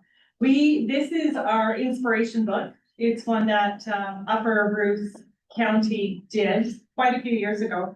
But it is a cookbook, but more than a cookbook. We have local artists, producer stories, recipes, area photography, beautiful farm fields, things like that. And our book is going to be called Abundance, Savor the Flavors and Spirit of Huron County. We have several, we're calling it abundance for two reasons. We believe that we live in an area that is so abundant in what we produce, what we can share with our community, and great chefs, great artists, great photographers. And as a result of what this book will earn, we want all of our community to live in abundance instead of scarcity. So the money that is raised from this book is going to food and housing insecurity only in Huron County. In ACW, we have several businesses. We have Wicked Witches, our feature, the food truck. We have Robinson's Maple Syrup, of course, firmly rooted, Pentless Flowers and Flowers. We have an artist from St. Helens, one from Lucknow. So we've done our best to represent the whole county within the pages of this book. Each business will easily be found by the reader. At the bottom of every producer story and every recipe, there will be a QR code that leads to the website, and if they have none, to their social media. And at the back of the book, there will be a map of the county where they will be pinpointed on the map. There'll be probably 4 pages of maps so that the reader, the locals and the tourists, can find them in the book. Each person involved in creating this book is professional in their field. All the photographers are professional photographers. Our graphic designer, that's what she does for a living. Our copy editor is retired, but that's what he did for a living. So it's going to be a high quality book. And we are asking for you to share in the production of this book. We believe that this is a benefit to the economic development of ACW as well as the county, because we are featuring some of the best of your producers and small businesses, raising them up, giving them a place where they can be seen. We are requesting $3,000 from your economic development funds to help us bring this to print. We expect it goes to the graphic designer this week, so we're almost there in terms of putting it together. We expect it to be out by Thanksgiving, in time for Thanksgiving and Christmas sales. And there is longevity to a book like this. So a book like this, it doesn't age.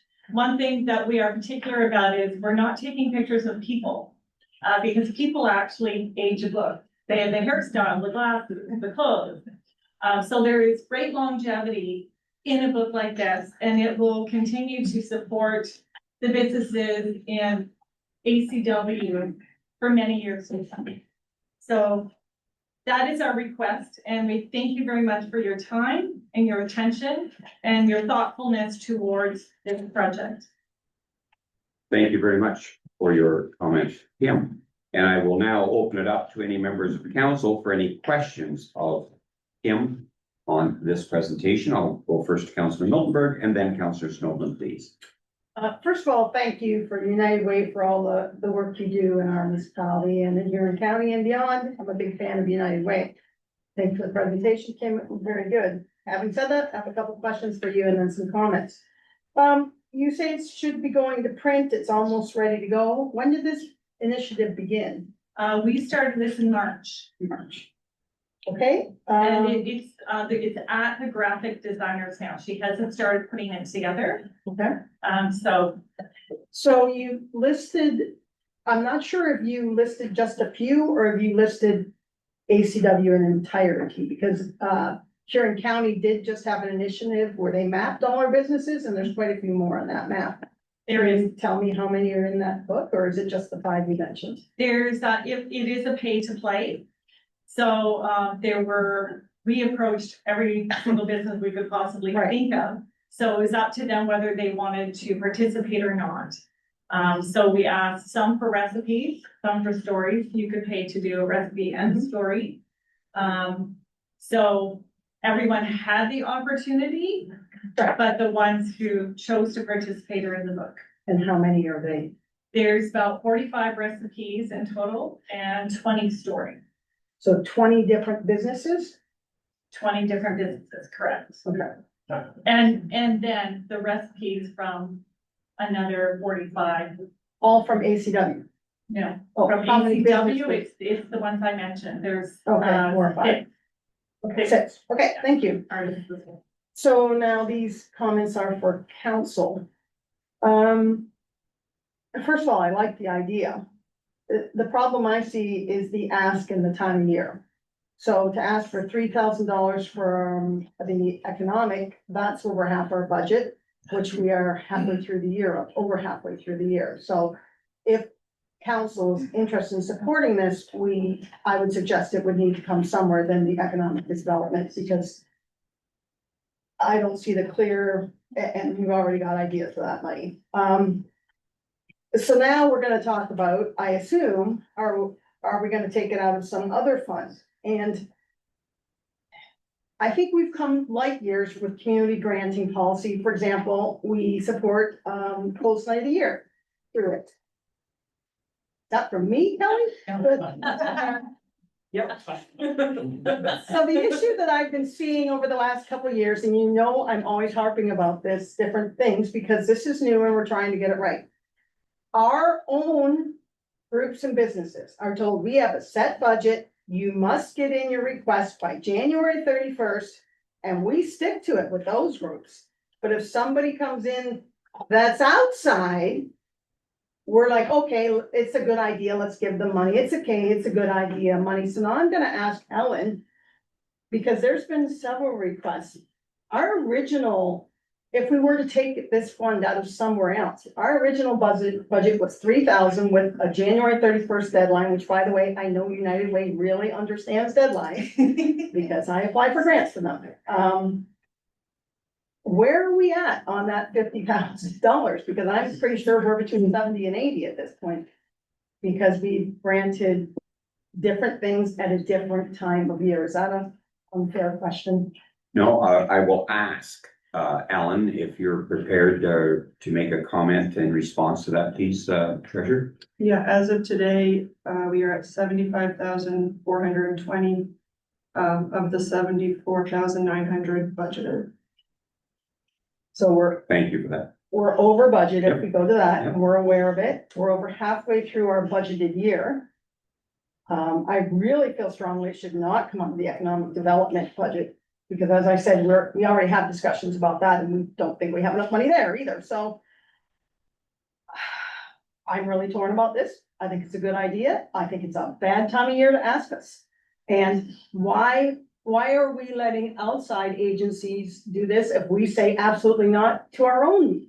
That happens solely for our municipality, like, I think that's the question for council. Well, are we gonna build a slush fund into it? Are we gonna say no? Are we gonna say pre-budget approve it? I mean, I think everyone should stick to the same deadline, because if we're saying no to our community groups, which we do, how can we do that for outside community groups? Like, it's a paradox there for me. And food for thought, I have no opinion at this point. I'm interested in what everyone else wants to say. Okay, thank you for that. Councillor Snowland and then Deputy Mayor. Thank you for your presentation, girls. It was amazing. I feel a little bit like I'm on Dragon's Den here. Like the dragons. Kim, do you have a sense of how many books will be produced and how much will they go for? our first print run is going to be 1,000 copies. They will go for $50 each. Is there a chance for reprint if they want Yes. to be reprinted? Yeah, we've looked into reprinting and how many we were going to do on the initial run. And if we were to print another 200, 500, 1,000, it cost exactly the same amount as if we had done 2,000 right off the get-go. So we're starting with 1,000 and we can reprint any amount. And then you'll have to take out your costs associated with that. If you sell the 1,000 books at $50 a book, you'll take out your costs from that. Yes, we'll Yeah. have our costs covered, between our sponsorships. Central Huron and Goddard are also sponsoring. We're asking the other townships. And the pay-to-play format that we've created. So we will receive 100% profits from the sale of these books. And in addition to, additional sponsorships if we get them beyond what we are hoping to get. So theoretically, this should infuse a minimum of $50,000 into United Way, specifically earmarked for food insecurity and homelessness, did I understand? Correct. Yes.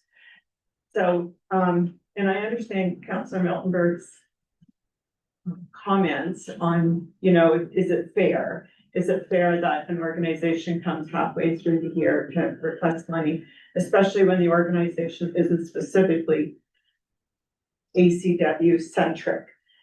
However, I think Kim has provided the information that this project started in March, which would have been after the deadline. So it might have been somewhat difficult, if not impossible, to apply to ACW for the grant money ahead of time.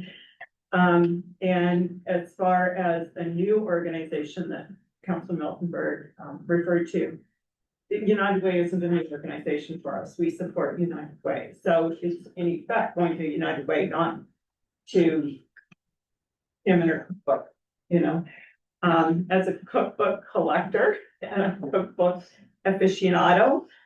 I think this is a great idea. This is new, it's innovative, it's a new way for an organization to raise funds. And let's not forget that every volunteer charity organization, I'm gonna say within Canada and probably in North America and possibly globally, is having issues trying to find volunteers to raise money. It is a real issue. And we have somebody here in front of us that has come up with a great idea, an innovative new way to help cement food insecurity and highlight food insecurity within our county. And ACW supports the county.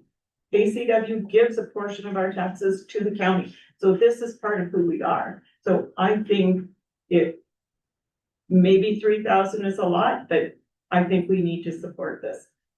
Maybe it's to the tune of 1,500 or 2,000, but I do believe that council should support this. Great. Thank you very much for your comments. Deputy Mayor, please. Thank you, Mr. Mayor. And, to be honest with you, we just can't keep going back to the well and dipping. We've set a budget for this year. I'd like to see us stick to the budget. If they want to bring this back to the budget next year, it'll be the first in line. But, I can't support it because we don't have the money there. And, we have a policy that it has to be in by such and such a time, and then we look at it, we give them money. And, so that's my opinion on it. I can't support it at this time. You bring it back in the spring and I'll be the first one to put my hand up. But anyways, not right now. Thank you. Okay, thank you for that, Councillor Snowland, and then Councillor Miltenberg. I would just like to comment on Deputy Mayor's comments about bring it back next year. Cookbooks don't come out every year, particularly a book of this nature. And I know that because I'm a cookbook aficionado. And when you buy a cookbook, it sometimes gets passed down to generations. So you don't produce a cookbook like this every year. This is probably a once every 10 or 20 year kind of a cookbook. And it lasts and it sits on the shelf. It's a coffee table book. It does, as Kim says, it doesn't go out of date. it has longevity. So for them to come back next year, I don't think that that's realistic. So this is a one-time deal unless they come back in 10 years, when this book maybe has an added shelf life. Okay, thank you for that. Councillor Milford, please. Okay, so there was a couple of reasons, and I'm gonna say again, I think cookbook's a good idea. I have a real problem with this timing. And had you come to us in March, and we had just set the budget, we wouldn't have been over budget then. We're over budget now, and this is the beauty of council, where I can so vehemently disagree with Bill on farmland, and we do not disagree on the timing of this. Because it's $3,000 ask for 6 businesses. Well, I would have a hard time doing that. And I really agree with you about United Way, I do, and about the initiatives it's trying to support. But we gave United Way money during our budgetary process. Is it our role to support United Way? And my role as a person, sure, with public money at a time, and United Way person, you're smiling, because deadlines and volunteers and grants, trust me, I get that. But if you miss the grant cycle, then you miss it, no matter how great an idea it was. And I'm sorry, I can't support this either because of the timing. Now, the only caveat I would want to say, based on what Bill said, is if someone wants to say we give it pre-budget approval and it goes against next year's budget, but then you're lining it up against our businesses, which we don't, or our groups, which we don't know what they're asking yet. But a budget, sure, it's a number we guessed at, but we said 50 and we're at 75 because we increased it. Like, are we just gonna, what does the number mean? And I've discussed that before. And if we have to revamp this policy, I'm happy to do that. But as it stands right now, the policy that we are trying to create and keep reviewing, and we just reviewed a couple months ago, this doesn't fit it. This doesn't fit it, and I can't support it. Okay, thank you for that. Any other questions or comments from any other members of council? Councillor Snowden, please. I'd like to make a motion that PCW Council support this initiative to the tune of $1,500. Okay, we have a motion on the floor. Do we have a seconder for this? Councillor Miltenberg seconds. And the question is for pre-budget approval of $1,500 to support this. No, it's not pre-budget. I'm sorry? Sorry, the motion's not it's not pre-budget approval, it's It's approval right now. Approval right now. Okay, I misunderstood that. So it's approval right now for $1,500 to this initiative. Any further questions or comments of council? Councillor Blake, please. Yes, thank you. Could I ask, how much we gave United Way during our budget process this year? I think it's an annual lump sum, I'm just curious. Exactly, and I'll just give our treasurer a moment. Whenever you're ready, if you could, please. Yeah, I'm recalling correctly, I don't think United Way had a submission in the budget, and then it was later on in the process that the request came in for the coldest night of the year, and then we granted 2,500 for that. Okay. Councillor Snowden, please. To the treasurer, was that 2,500 earmarked for food insecurity as well as homelessness? Or do you recall if it was earmarked? My understanding was that it was earmarked for the funds to stay within the county. I'm not sure whether it was specified for one way or another. For the coldest night of the year by my memory. Yeah, and I'll just point out that this, as Kim suggested, this is earmarked for food insecurity and homelessness. Okay. In United Way. All right. We're all clear on the motion. $1,500 is the request. The motion. All in favor of the motion is read. Opposed? And that is defeated. Thank you very much. And thank you very much, Kim and Michelle, for your presentation to us this morning. We have a break for 5 minutes and we will reconvene at 11:06. welcome a motion for the payment of the current accounts, if you would please. That is moved by Councilor Miltenberg, seconded by Deputy Mayor Vanstone, that Ashfield-Colborne-Wawanosh Township Council does hereby authorize the payment of the July 2025 accounts as presented. Do we have any questions on any of these lines? Councilor Snowden, please. Yeah, I have a question on page 6. It is the East Drive for a total of $24,960.20. Would that be the website management for like annually, or is that more than annually? Thank you for the question. Clerk, please. That is the annual fee for the live stream, the website integration, the iPad functionality, the whole live streaming of council kit.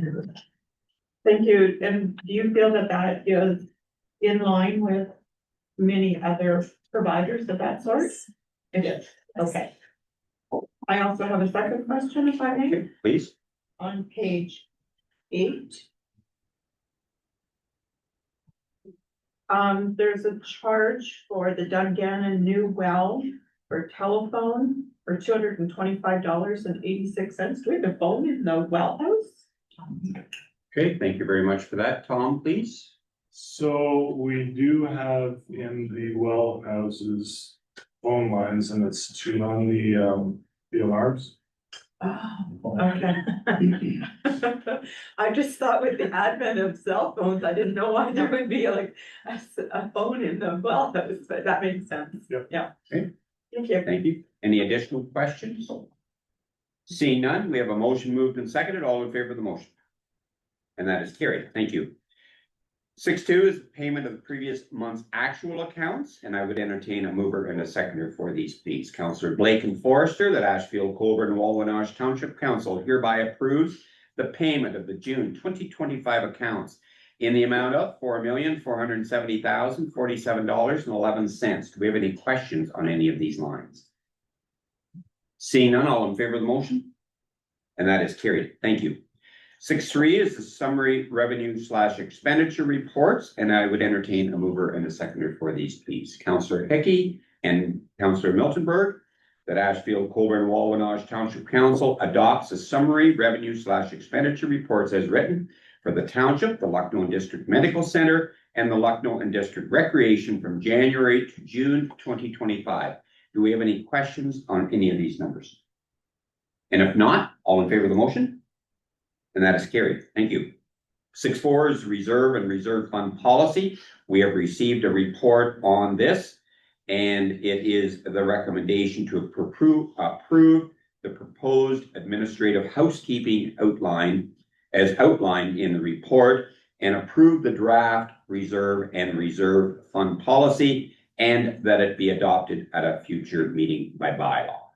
Questions? Councillor Miltenberg, please.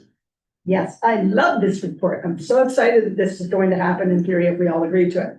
I do have 5 specific questions for you, Ellen. When you talk about the consolidation, and 3 of them are just me being nosy, okay? Number 8, the Disabilities Act. Where did that money start? Why do we have money in reserves for the Disabilities Act? Okay, thank you for the question, and I will defer to our CAO, who may have a little more of the history background. I guess that happened a long time ago, and I don't recall what it was about. Thank you, because I'm like, I never even heard of that. PSAB Reserve number 14, what does that stand for? Thank you for that. Alan, please. It stands for the Public Sector Accounting Board, and I understand that reserve was created to help fund any changes that may come down the legislation for public sector bodies. Okay. It's accounting standards. Okay, number 19, the Impost Reserve Fund. What does Impost mean? Again, another really old. Thank you. Yeah, thank you. Another really old one prior to amalgamation. Okay, great. This is why I'm so excited to see this report. So I just wrote allocating DC reserve funds. Okay. The DC reserve funds that's a new fund though, right? The allocation, this is how we're proposing that we divert the new development charges? Is that what this reads like? Okay, thank you for that. Ellen, please. Yeah, we have a couple of legacy development charge reserve funds that we have as a result of amalgamation. So one is Colborne specific, one is the impost, which I actually have no idea where that originated. And then these were all established under old development charge legislation. So the current DC Act stipulates that any legacy development charge reserve funds should become new development charge reserve funds or general surplus reserve funds. So you're suggesting the old ones remain in development charges and that we allocate them in this fashion? Yeah, and that's the allocation based on our current DC bylaw. Okay, thank you. So, the last question, which I know the answer to, but I need to ask it. The St. Helens reserves remains the same, correct? That's correct. Thank you. The St. Helens Hall Reserve and the Ben Miller Hall Reserve will become reserves for special purposes. Okay, thank you. Those are my questions. Thanks again for the report. Okay, thank you. Any further questions or comments on this? Seeing none, I'm going to ask for a show of hands if we are in support of the consolidation of these reserves. And that is supported by council. Thank you very much. Excuse me. 6.5 is the fee bylaw update has been requested to come back to council. And we will consider that in section 18 as a bylaw. And I will ask if there's any questions on this. And Councillor Snowden, please. Thank you. I'm trying to, there I go. On the fees, under additional interment fees, you mentioned Saturday child infant casket and Sunday statutory holiday child infant casket. And on the Saturday one, it's the same price. On the Sunday one, it's about half the price. I guess, my question is, what constitutes a child infant? Is there a definition for that? Okay, thank you for that. Clerk, please. In the bylaw, it's under the age of 12. Okay. So those fees are in addition to the regular fees. So for a child infant on Saturday, it's $225, and then on Sunday, it's also $225, as well as the statutory holiday. So it's the same price. I'm comparing it to adult. Yes. Yes. Oh, okay, sorry, my mistake. So an adult on Saturday is an extra $225, and on Sunday, it's $800. And this is largely to account for overtime. That's what it is. Right. But we also discussed the balance between charging the double or the triple fees on the weekends versus what we've always done, which is accommodate the weekend and the statutory break. Most cemeteries don't even do burials on weekends. Right, and I can appreciate that. I guess where I'm coming from is when it's a child, and if you say child 12 and under, oh boy, that's pretty hard one. And hitting them with extra fees is, I understand we have to pay people, especially on weekends and holidays. I understand that, but I don't know how often that would happen. Hopefully it never happens, but we don't know what the future brings. But I struggle with anything that involves a child or an infant in the passing of the child or an infant, and the hitting them harder than they've already been hit. I think that's a sentiment that is shared by all. Any further questions or comments on this? Seeing none, I will ask for a show of hands if we are in support of this to consider the adoption of it in section 18 as a bylaw. Opposed? And that is carried. Supported by council. Thank you.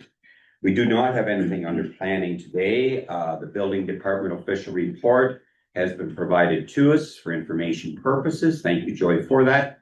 And your colleagues. Is there any questions or comments on the chief building officials report? Seeing none, 9.1 is the property standards agricultural zone exemption review. It's a follow-up. We had a presentation on it today. And I would open it up for any discussion. I'll go first to Deputy Mayor Vanstone, please. Thank you, Mr. Mayor. And I just want to bring up a scenario, because I looked at this, for that fact, I took a drive on Sunday, looked at a bunch of properties and, I just do want a history. Back when we were Colborne, we changed our bylaw to include everybody.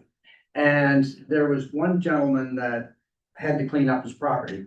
So then he, the next week, got in his vehicle and drove around all of Colborne and reported, I don't know, maybe 25 or 30 incidences. So then our bylaw officer had to go out, check them all out, and made a whole lot of people do things that really weren't necessary, but we was getting back being spiteful. And if that's what we do by opening this up, I would not be in favor of it. And I just hope that everybody thinks about that. That's why I wanted to make sure I was the first one to talk, that you can think about this, because it is a problem. Like, if you spite somebody, or they think they've spited them by making them clean up their property, and then they go out and report everybody in the community that really is not hurting anybody, but is against the bylaw, then we've just opened a can of worms that nobody wants to get into. So, and I'm really wanting to hear what everybody has to say on this, because I'm quite interested. Thank you, Mr. Mayor. Okay, thank you for that. Councillor Miltenberg, please. I hate it when I agree with Bill, but I do. Now, having said that, what we have, it seems to be being brought forward because now it's two specific properties, but the one and the two. For example, right next door to me, because we severed it, is an AG4. It has two barns. It has cattle in it. Maybe it's just sheep. He has bales. He has a manure lease agreement with us. So that's an AG4 who's actually, you know, farming on an AG4. So I think we need to be careful not to paint everything with the same brush. And I harken back to, boy, that is really archaic language. I think back to when we started getting complaints about certain short-term rentals. And what we said then was, okay, is this just one property that everyone's complaining about, or is this an issue? Let's say, bring forth your complaints and let's see, because at the time, we didn't have anyone complaining about short-term rentals except the one. And so after a year, we looked at it again and said, looks like we probably need to do something. And it's at that point that we struck a committee that I and a few others on this council are on, and we've been working very hard for the last year with members of different sectors, you know, STR owners, STR renters, people who don't really care, but are just interested, to come up with the plan. So my thinking here is that I am very hesitant to change it. However, we do have residents who have indicated there is a problem, but is it just a problem with that? So shouldn't we do the exact same thing and say, okay, because the report that we had, not here, but it was two properties or two complaints about AG4 properties. That was it. So what's driving this? Is it two complaints from one person about the same property, and now we're looking at everything and taking staff time and changing a lot of things? Like, is this necessary? And that's what I'd like to see before anybody talked about continuing on down the road. Is it these one or two properties, or is it a systematic problem, which is what we found with the STRs? So could we do the same thing that we did with the STRs and say, well, let's monitor this for a year and see if we actually do have a problem, or is it known property? That's my suggestion. Okay, thank you for that. Councillor Mickey, please. I agree with the comments that have been said about opening up a can of worms and spite that could happen around the area. And when you look at some of the properties, for example, down here in Carlow, the car garage is AG 4-10. Someone could have an issue with what they see on that property and bring it up. It's a business. Glens Hill Road, there's a truck business, AG1. All the elevators, the dealerships, the feed mill in Dungannon, it's AG3. And it could be part of their operation of what's causing a problem for short term, but it could cause a problem enough to call in a bylaw if there's something that's against. So I'm in favor of keeping the egg zone just for that. Thank you. Okay, I'm just gonna make a suggestion to council. I think this is an area that deserves a lot of due diligence, and I'm wondering if a staff report on this for our consideration would be appropriate.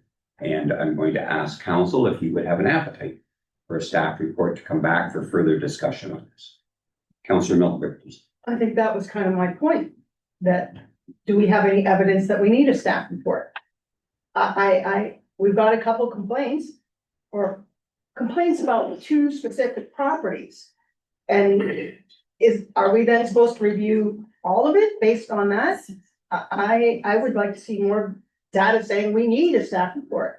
And I'm the one who's always saying, let's get a staff report, but we shouldn't be commandeering time for an issue if we don't have an identified that it's actually an issue for the bigger municipality. Clerk, please. I would just like some clarification on what exactly you'd like to see in the staff report. I would, okay, Deputy Mayor, please. Yeah, and thank you, Mr. Mayor, for a second time here on the podium. I would like to see, and I don't know if it can be done, but site-specific areas, because as Jennifer says, right now, we've got two complaints, and I think my back, I've probably been here about 12 years, and we haven't had any others. And as I always say, I hate to fix something that isn't broke, but if there is some way that we could zero in on certain areas that people are just, being vagrants, well, not very vagrants, but just being nasty and mean and doing it on purpose, then I would like to see that. But if we can't, I just don't want to open up, as I said, that can of worms. So I would be more than happy to second Jennifer's report and bring back a staff report. And I'd like to, you didn't do that. Okay, okay, sorry. Yeah, I concur with you. I think we've had it expressed to this council a concern on this, and a staff report would identify options and whether it is significant to further have council consider this. Councillor Snowden, please. Florence was in my head because I was what my question was previous to your comment. What I would, if you're going to go down that road of requesting the staff report, I think first of all that the report should indicate how many properties that staff can identify that have had complaints or have visually been a problem with the township, either with the road superintendent or the building department or any of the other departments. I also want to suggest that bylaws, from what I understand, particularly with short-term rentals, are complaint driven. So having said those comments, how many complaints have we had? Just like short-term rentals, we had to educate people to call in with the complaints. And once they started calling in, we truly got a sense of how many issues there were, not just in one area, but overall. So in the staff report, I would like to see a mechanism that outlines how we would go about that, if we would approach it the same way with the short-term rentals, that we encourage people to call in. Unless there's another way to record or account for those infractions, other than complaint driven phoning in, then I would ask staff to please say so now. I also would suggest that we cannot legislate somebody to be a good neighbor as much as we would like to. And as Deputy Mayor said, that in the past, not had any problems. Well, the past is the past. We're in the present now. And we have to look at things the way they are now, not the way they were 10 years ago or 20 years ago. We have to approach it with today's view. And we heard from Mr. Dark earlier that there is a problem. And I don't think he's the only one that suggests that there is a problem. just by the amount of people that attended this council meeting today. So I think that it's up to council to direct staff to find a way that we can approach this in a reasonable manner. And I think with an eye on providing equity and fairness to everyone, because I've heard it said at this council table, and I'm not disputing it, I'm not arguing the point. We need to treat everybody equally and fairly and the same. And so if it's good for that person, it should be good for that person as well. So that would be what I would like to see in the report, and I would welcome any comments from the council members that might suggest something else that should be in that report. Thank you for that. Yes, we've had a concern expressed. We had a delegation on it, and that recommendations would be part of the staff report that would come back to council for consideration. Councillor Miltenberg, please. Yeah, I'd like to address Anita's property, because it's a long meeting, comments, yes, Anita's comments, which in general, again, and I love it when this happens, I agree with Anita, most of the way. Because I think okay, let's talk about the first thing that really caught my ear. Not that everything you say doesn't catch my ear. You said a report should include the complaints to staff plus visual problems identified by, say, the CDO and the roads guy. And I think that's a big mistake. That is actually not their job to drive around the township and decide what they think is in non-compliance or not. Can I clarify that? Sure. That's up to the mayor. Yeah, could we just allow Councillor Miltenberg to continue, and then I will call on you for a comment. I would think that it would need to be a complaint from someone who's bothered by it. And I know that because I'm bothered by things that my husband is not bothered by. So if I'm bothered enough to call the township, that's important. It shouldn't, I don't think that staff should be given that job. And I understand you didn't mean that now, I could tell, but that's how it sounded. The thing that you stressed is that everything should be treated the same, everyone, and I agree with that. So I'm hearkening back to, we had a lot of people complaining about what was one area of the township. So the fact that there were a lot of people here doesn't mean there's a lot of properties. It might have just been one or two properties that had them come out, and they're very engaged. And so what we requested at that time was exactly what you requested, you know, in the staff report. What kind of complaints do we have, and are they on different properties? And then I think we should give it some time. We should educate people. If you think this needs to be addressed, but why are we treating, and I don't mean to be like, oh, farmer, but why are we treating all the farmers, because we have a complaint against one farmer over here, or AG4, who's not a farmer, differently than we treated the STR people who were upset about their one area. And then when we looked, it turned out to be more systematic, and that's when we put resources of council behind it. I mean, we've seen the pictures. I don't think it's a nuisance claim that's brought this issue here. But I also don't think it's up for us to decide if it's a nuisance claim. And what if somebody comes and complains about the old tractor fence line that's not, you know, that's has to be given just as much, because it bothers them just as much. And I know I'm rambling. I had coffee at the break, sorry guys, but I think we need to treat it the same way we treated the short-term rentals. Look at the big problem, and then if it's warranted by complaints, because we've educated people to complain, then pull out the bylaws and see what we need to do about it. Then open that can of worms if the data warrants us doing it, not preemptively. Okay, thank you for that, Councillor Snowden. I'll clarify your concern about asking staff to visually.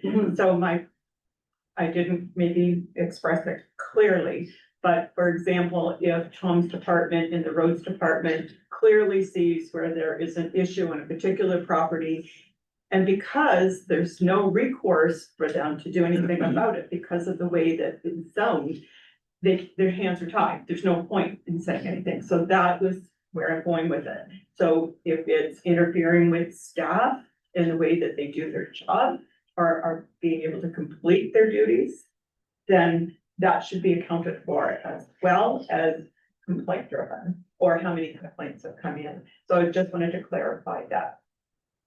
Okay, thanks. So is the staff report appropriate on this or not? What is the feeling of council? And I will go to our CEO first, please.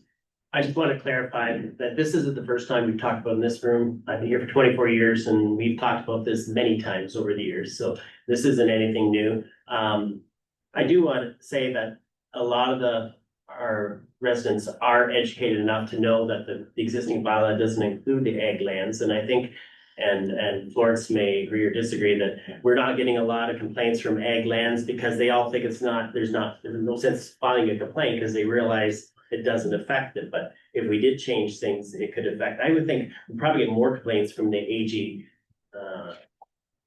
trees and fours that aren't your full operation farmland. I hate to say this, but I think the majority of the farm folks are doing a good job.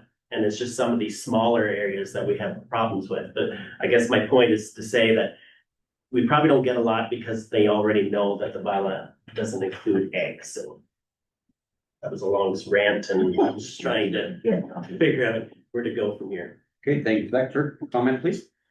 So, I've got a few thoughts and I hope I can put them in order. In terms of a staff report and asking for data, I will be the very first to admit that the data on this is not great. Because we don't enforce property standards on agricultural lands, we didn't keep records on that. People call in or, and they say, hey, there's property, I'm tired of looking at it, it looks terrible. I'm sorry, we don't enforce that, And then we move on because we just don't have the resources. We do that. We've been doing it a little bit since the request. I think it was a year and a half ago or 2 years that you keep track. So we've done that based on that. But again, it's also something that, as Mark indicated, this exemption has been in place for a long time. So most people are well aware that that exemption exists, so they don't bother complaining. It's the one-offs, the ones that are, that have really changed the landscape or whatnot, that we still hear about it and, which is the reason why it's being talked about here today. I'm happy to provide a staff report on how many properties we've had complaints. However, I don't feel that it will give you what you're looking for. In terms of comparing it to the short-term rental committee, the short-term rental issue probably only became of significance about 6 or 7 years ago. And we really just started keeping track and only of recent. So there's better data on it because it's been something that has been so narrowly focused and it's been recent. I think something that's a little bit older hasn't. Also to that point, complaints in general of property standards has only really heightened since COVID. These issues have existed in the past and there have been a few people who have, but it's literally like with all of the complaints concerning neighbors, defiant behavior, that kind of thing is really within the last 7 or 8 years. I noticed that very highly. If you ask me for some statistics on that, I could probably give it to you, although it would be very general in nature. And also the reason why we give bylaw enforcement reports monthly with those numbers as they come. And those are generally the numbers that go to the enforcement officer for compliance or for consideration. I'm not sure what I gave you in my spiel here. However, just to note that I think the decision or I'm not sure exactly what I can give you in a report based on what it is. Okay.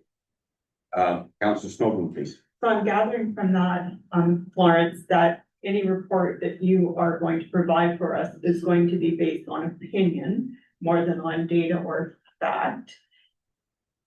Would that seem reasonable? I don't think I'm in a position to give a direct opinion on it. So, well, that's kind of how you would probably have to give your feelings on it, if that's your opinion or your feelings, but I agree with you on the short-term rentals, and I go back to what I said earlier. You can't legislate being a good neighbor, and you can't look at what the past and what you did in the past. That's in the past. You have to look at what is in the future, and I guess what Florence is saying, and I don't think many of us would disagree, there has been a paradigm shift in a lot of people's attitudes towards particularly property and rights and legislation, in around that. So I don't know what the answer is, but I'll just put it out there. So maybe Florence can help me with this. If we as a council decided to enforce a property standard on HU1 property, but we put that motion out there with a time limit so that it gives residents a chance to review it and form an opinion, and then council has a sense of what that sense is from the community. Would that seem reasonable, that it would give council a sense of how folks that have AG1 property or other property would give us direction on and give us a glimpse of what the future might look like if we did that? Okay, thank you very much for that comment. I'll go to our clerk, please. Comment. I think if you were to ask folks who have an AG1 property, if they want property standards on their property, they're gonna immediately say no. Nobody, no, I'm not asking, I'm not, that's not, if we put a motion forward today that says we're going to put property standards on all HU1 Yeah. properties in the township, but it's a draft or a proposed motion that will be decided upon at a future meeting. Notice of motion, yes. I would suggest, and I'm just thinking out here, and I'm also thinking to the delegation that happened earlier, just to find a way, like, cause I do believe some more information needs to come forward, but I think council's a little bit uncertain exactly what that is. I'm gonna suggest that maybe a report on the implications of a draft that would include the egg zones, however, with the implications of the natural farm, of the normal farm practices as well. So what that actually means. So a draft and maybe a scenario, a couple scenarios of a complaint and how that would get responded to. There's a couple of them, we talked about this in the short-term rental committee as well. Just because a bylaw is in place and just because the rules are there is some discretion with the bylaw enforcement officer as to how that is handled and dealt with. If it's obviously frivolous, the bylaw enforcement officer is going to go out and say, well, this is not a genuine complaint. They're permitted to do what they're doing, and we move on to the next issue. So my suggestion would be that if we're looking for a staff report to inform the discussions and what we've heard today, I would suggest that a piece that hasn't been considered by council is the normal farm practice regulation in there. That makes sense. And we've heard before, it's as our CAO alluded to, it's the AG 3s and 4s, the challenges as opposed to farming practices. Deputy Mayor and then Councillor Miltenberg, please. Thank you, Mr. Mayor. Just through to the staff. When I was first talking here, site specific, like I thought about this, and if we had that, if it was site specific in our thing, and I don't know if you can do this, I'm asking the staff if they can find this out for me. And we put on it that there has to be, say, a number of complaints on that one property, then we could act on it. That would get away from this one person causing a whole lot of grief for everybody. Or I guess he could get his friends to put the letters in. But anyways, it was just a thought, like, it would be so much nicer if we didn't, if we could only do site specific, because as you say, right now, we've only got 2 properties that haven't been complained of, but there could be more, I don't know. But that's one thing, if the staff could look into that and see if there was a way we could deal with that, that would be great. If there isn't, then we can. Okay, thank you for that. And currently there are properties because of their designation that are exempt from property standards, correct? They're zoning. Yes. Zoning. Yeah, and CAO. you have to paint everyone with the same brush. You can't be specific and pick on this one, pick on this one, but if you're gonna do it, let's do it. And I think the majority of farmers, and I said earlier, I'm gonna repeat it again, majority of them, large farmers out there are very good. I think it's the fear of unknown, and I think if we educate those folks, when George talked about earlier about the normal farm practices, if we can pull that out of there, it's just because you have your manure spreader in the front yard doesn't mean you're contributing to the bylaw. Again, it's all about on complaint. It's complaint driven. I really do not think that any of the farmers in our community are contravening any type of zoning infractions except a few of these smaller parcels of AG3 and AG4 that may not look very appetizing to the eye, so. Right, clerk, please. To that end, with any change that is a bit significant for, that seems of a significance, there's always a bit of a learning curve that comes, and there's a bit of a heightened, there, in this instance, very well, there may be one person who ends up being spiteful and starts submitting complaints.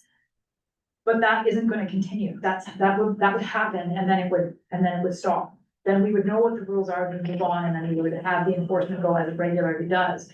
The enforcement officer would be busy, he would see that, I've got 6 complaints from the same individual, what's really going on here? There's a little bit of logic and common sense that does go into those kinds of complaints as well. So, because at the end of the day, we know that it's our resources, and if we push things to a certain point, there's legal costs, all that. Also to that end, all complaints are received in writing for the purposes of any legal thing that would have to happen in the future, just as an FYI.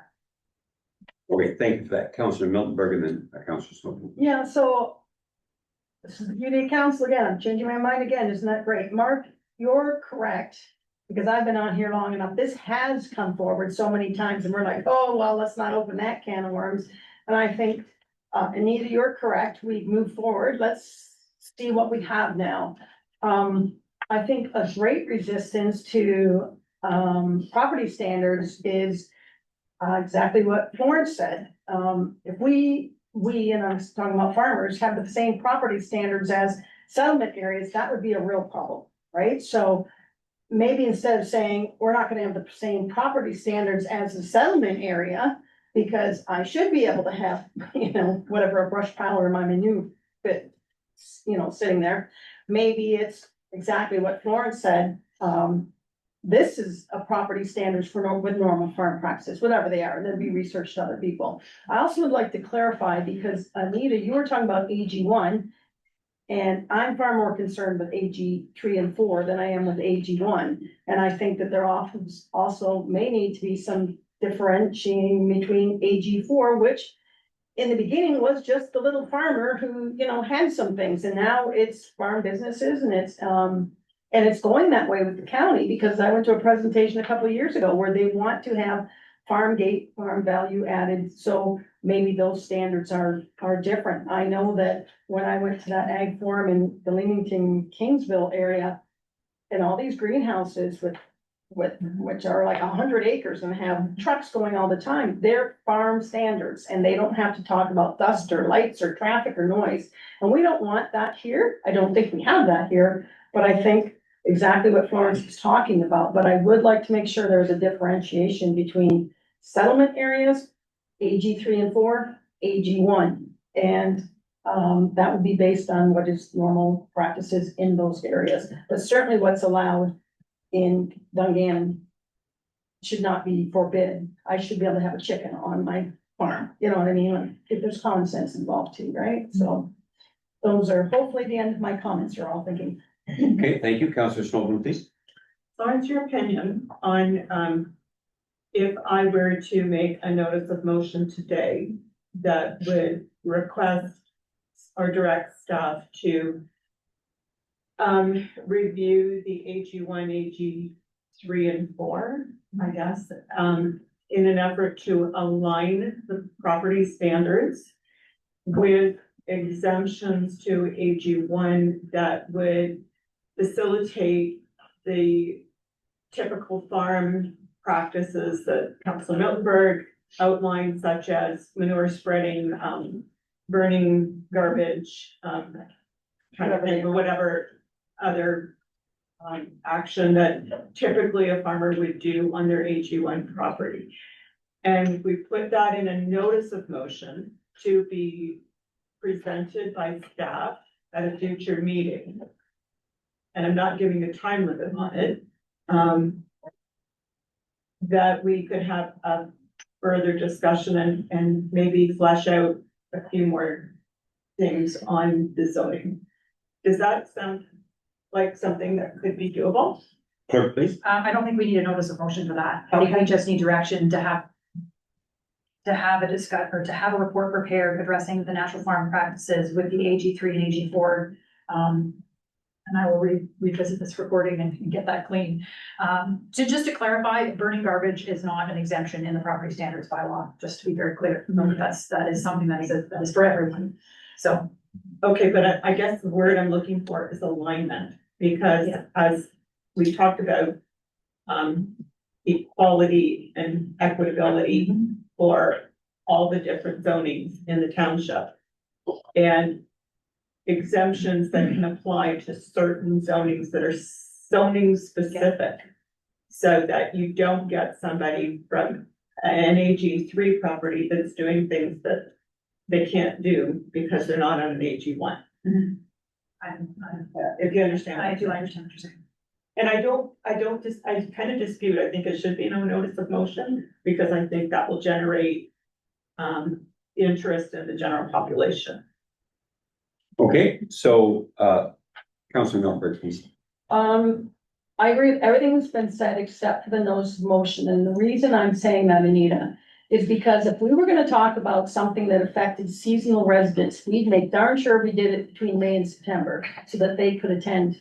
And I would suggest to you that if we're talking about changing AG 1, 3, and 4, which conceivably are all farm and farm related, the busiest time is May to September.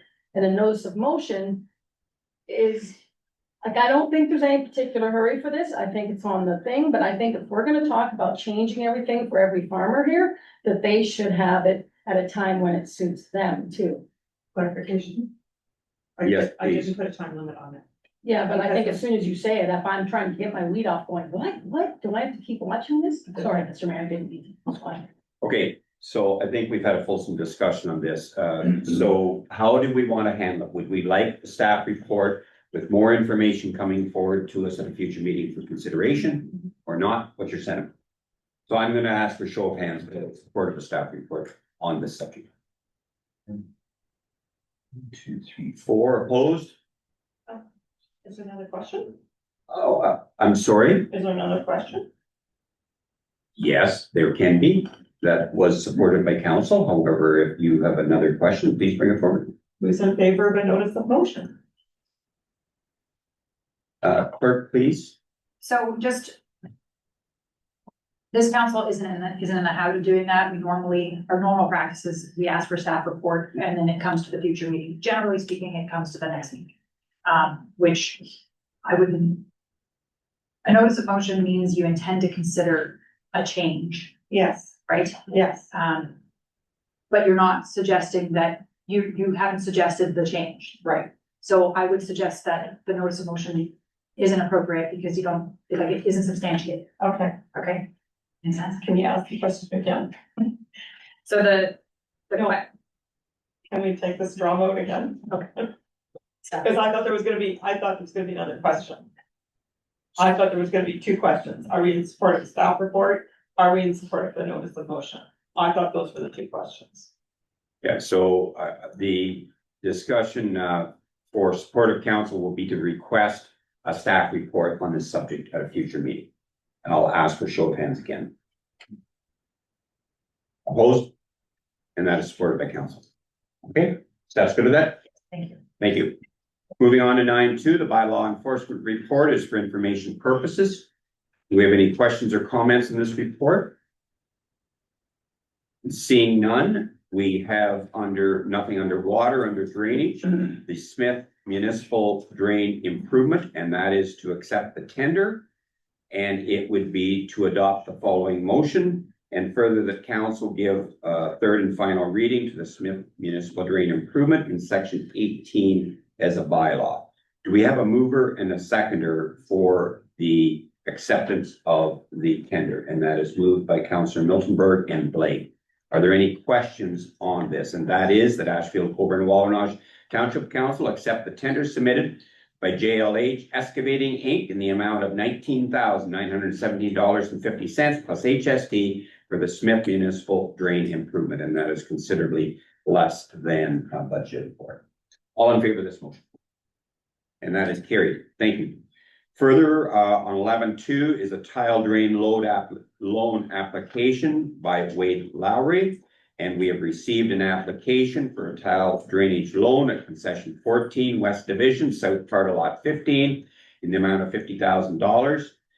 The tile drain policy has been provided for council, and I will entertain a mover and a seconder to accept the drain loan application.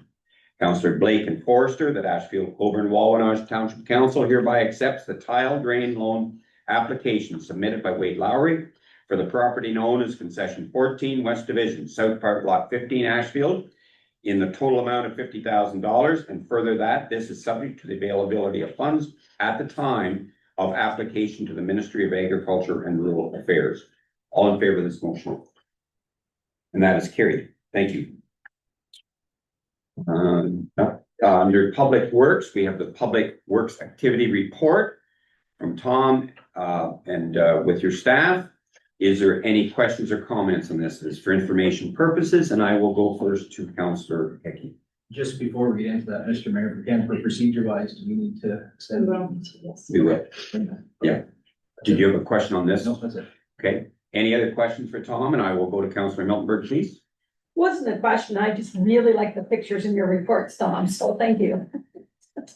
Okay. Any further questions, comments? Great work, Tom. You're okay to do the extension now? We can do the extension. Yeah, okay. So I will entertain a mover and a seconder to extend the hour. Councillor Miltenberg and Blake, all in favor of this motion. And that is carried. Walls Bridge closure. We have received this report by Tom McCarthy, and I will ask for a show of hands. Is there any discussion on this? And we'll consider the adoption of this in section 18 as a bylaw. Okay, Deputy Mayor, please. Yes, thank you, Mr. Mayor. Right now there's and I talked to Tom earlier about this. The deck has started to deteriorate, and at our end, there are 2 or 3 boards gone, and you can see through down to those. So we need to do it sooner than later. And also, I'm really in favor of closing the bridge because it's just a bridge that we would like to see saved. And I'm afraid once that deck comes up, because I did take a look underneath it, and there could be a lot more problems than what we originally thought, where if it gets down to a walking bridge, I think it'll last a long time. So the sooner we close it, the better. And thank you. Okay, then is there consideration to close it to vehicular traffic? A show of hands if we are in support of this. And that is supported by council. Thank you. We do have the tender under 12.3 for the Market and Sydenham Street Construction tender award. And council has been provided this report by our Public Works Superintendent. And I would entertain a mover and a seconder for the acceptance of the tender, please. And that is Deputy Mayor Van Stone moves. Councillor Forrester seconds that Ashfield-Colborne-Wawanosh Township Council award the tender for the Market and Sydenham Street Improvement Project to Curtis Smith Excavating Inc. in the amount of $958,000 plus HST. And that is, again, considerably less than was budgeted. Questions or comments? All in favor of the motion? Opposed? And that is carried. Thank you. Council committee reports, please. Does any members of council have any reports they would like to share? I'll go first to Councillor Hickey. Thank you. I have 2 reports for Maitland Valley. June 18th, we had our Maitland Valley Conservation meeting, our monthly meeting. Camping down here at the falls opened April 25th. Entrance improvements have been completed with the paving to occur throughout the year. Part of the improvements have been new trailer laneway, new entry gate, and barrier installations. And if you take a drive to the entrance of the falls, there's been a lot of money spent in that front area alone to help improve campers coming and then anybody coming through the day. Washrooms have been upgraded, improved flooring surface and partitions. New fiber optic and service lines have been ran between the gatehouse and the workshops. And camping reservations remain stable with another season ahead. So we're looking forward to that. As far as the tree sales in the springtime, tree pickup through Maitland Valley happened April 29th to May 3rd. There was 266 customers this year. 18,861 seedlings were provided by the conservation, as well as 6,497 of large stock were sold.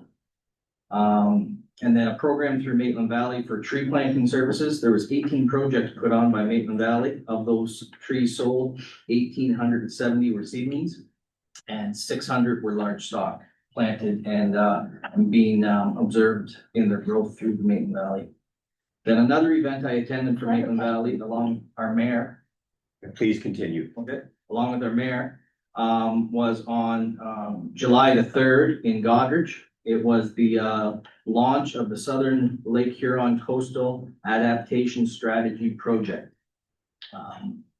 I was there along with our mayor, McNeil. Mayor Ginn was there. We had Edmund Guggen, who's the chair of Maitland Valley, councillor for Huron-Kinloss was there.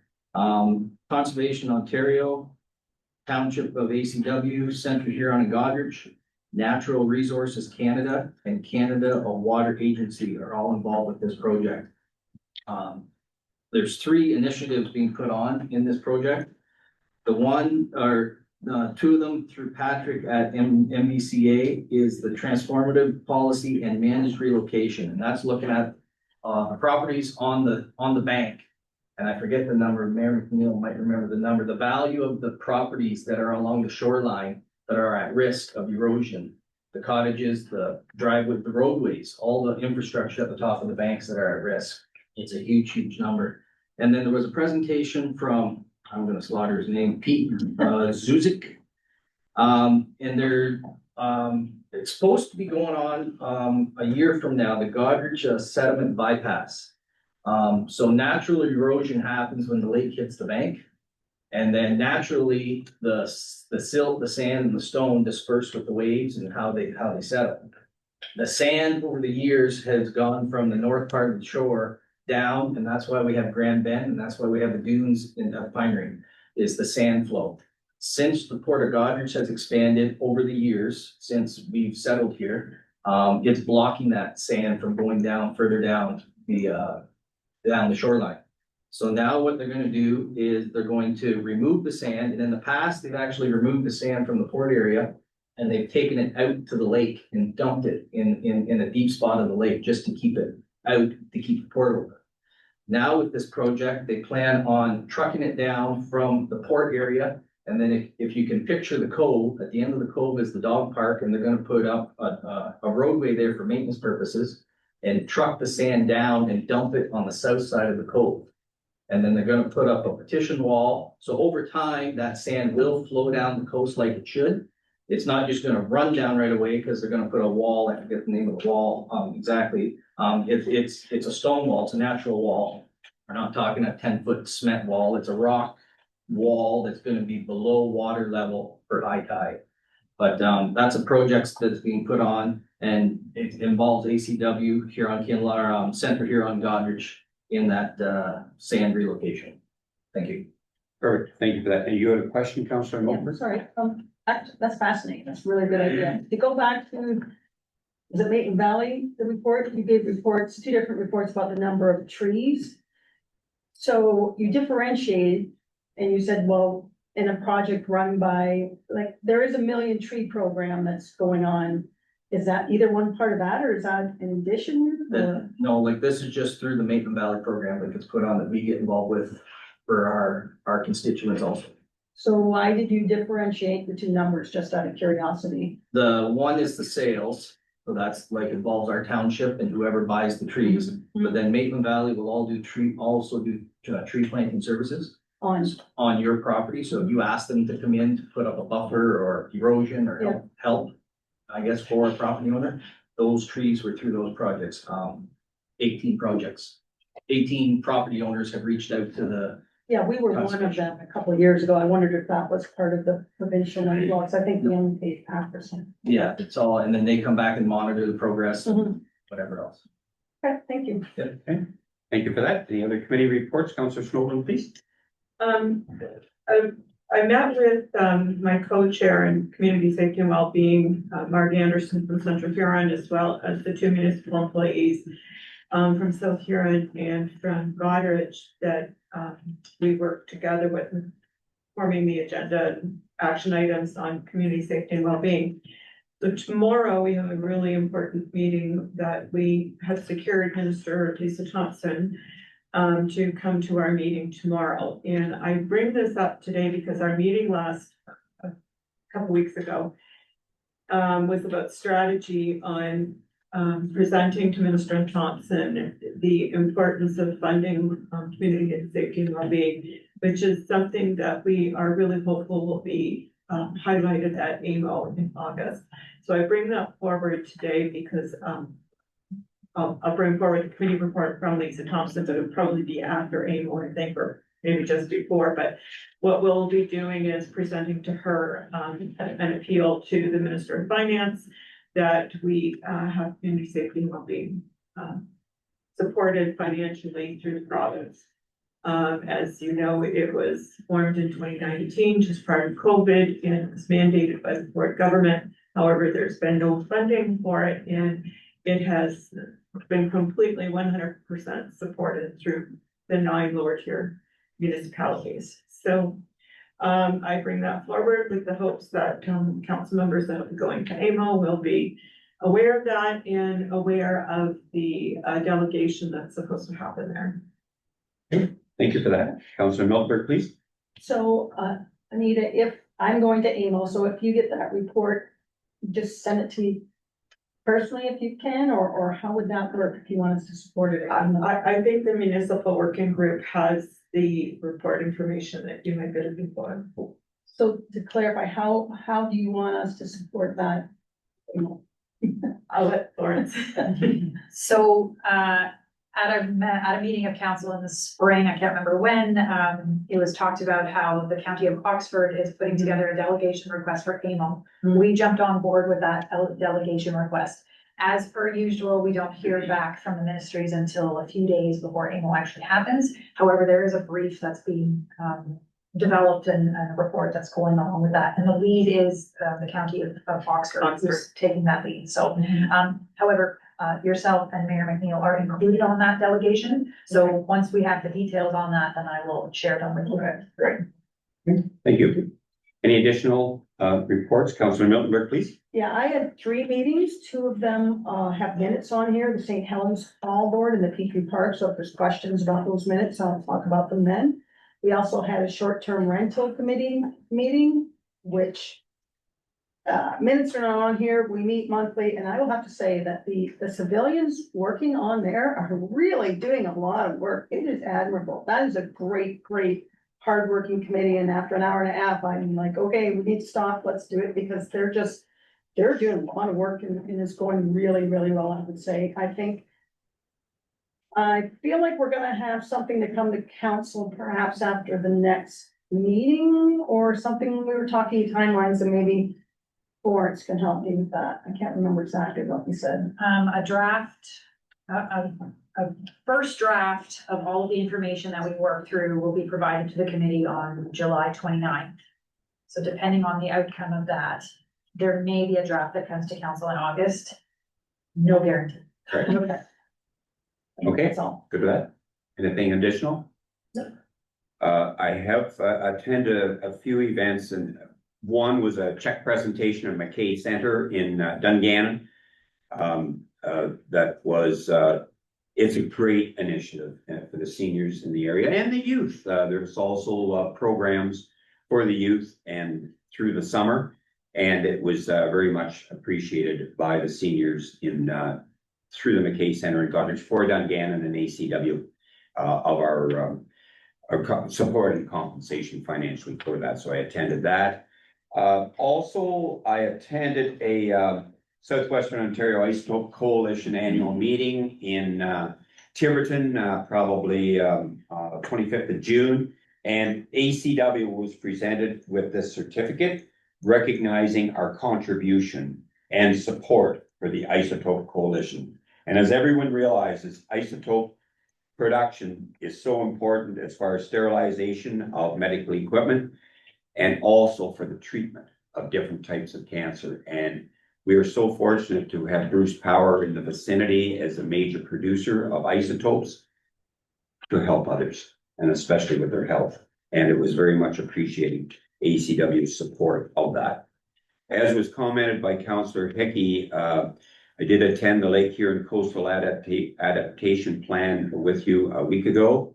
And it is so important, the lakeshore to ACW. We have 50 clicks of lakeshore, and the potential erosion challenges that can exist if it remains unaddressed is quite substantial in the billions of properties along the lakeshore. And gully erosion was also brought up as a concern. In doing nothing, it will only continue. And we need to, because we can see how gullies have evolved and grown through the years, and how to address that in the best way was one of the topics of concern. I also attended an event put on by Zayres on the 21st of June, and it was Eat Together. And that is totally sponsored by Zayres, and they provide hot dogs, hamburgers to everyone, youth, and everyone that would like to attend. And Mayor Bazinet spoke on behalf of the town of Goderich, Mayor Guillen on behalf of Central Huron, and myself on behalf of ACW. And for the communities to come together and have Zayres support that is a benefit to everyone, especially any new residents, new to Huron County and our area. The fact that they feel welcome and they're supported with their youth. And finally, I attended the Brookside graduation that was also held on the 21st of June. Oh, I'm sorry. No, it was held on about a month ago. And Ashfield-Colborne-Wawanosh presents a spirit award that demonstrates positive school spirit and friendly attitude. And it was won by Callum McDougall. And when we cite individuals and especially youth that have a positive school spirit and friendly attitude, will serve them well for life. And that award was certainly appreciated.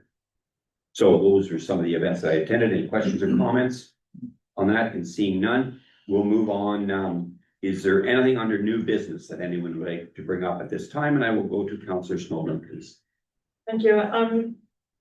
We spoke earlier, after one of the presentations, delegations about the traffic and speed limits at County Road 25 and Highway 21. Under new business, I would request that staff look to prepare a document that would appeal to the county on reducing the speed limit approaching westbound on that stretch of road from 90 kilometers to possibly 70 kilometers per hour. In addition, I've watched several times at County Road 1, Lucknow Line, and Glens Hill Road. When you are approaching Lucknow Line from Glens Hill Road, facing east, and trying to make a left-hand turn, very difficult because of the hill there.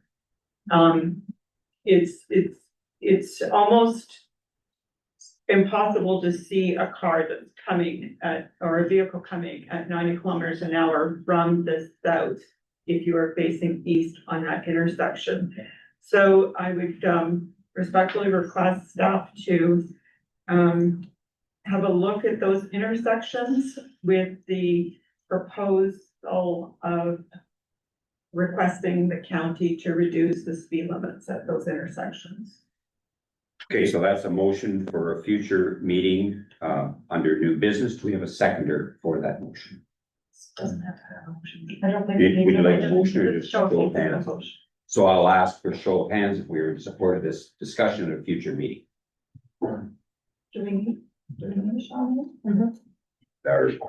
Yes, so that is supported by council for a future meeting.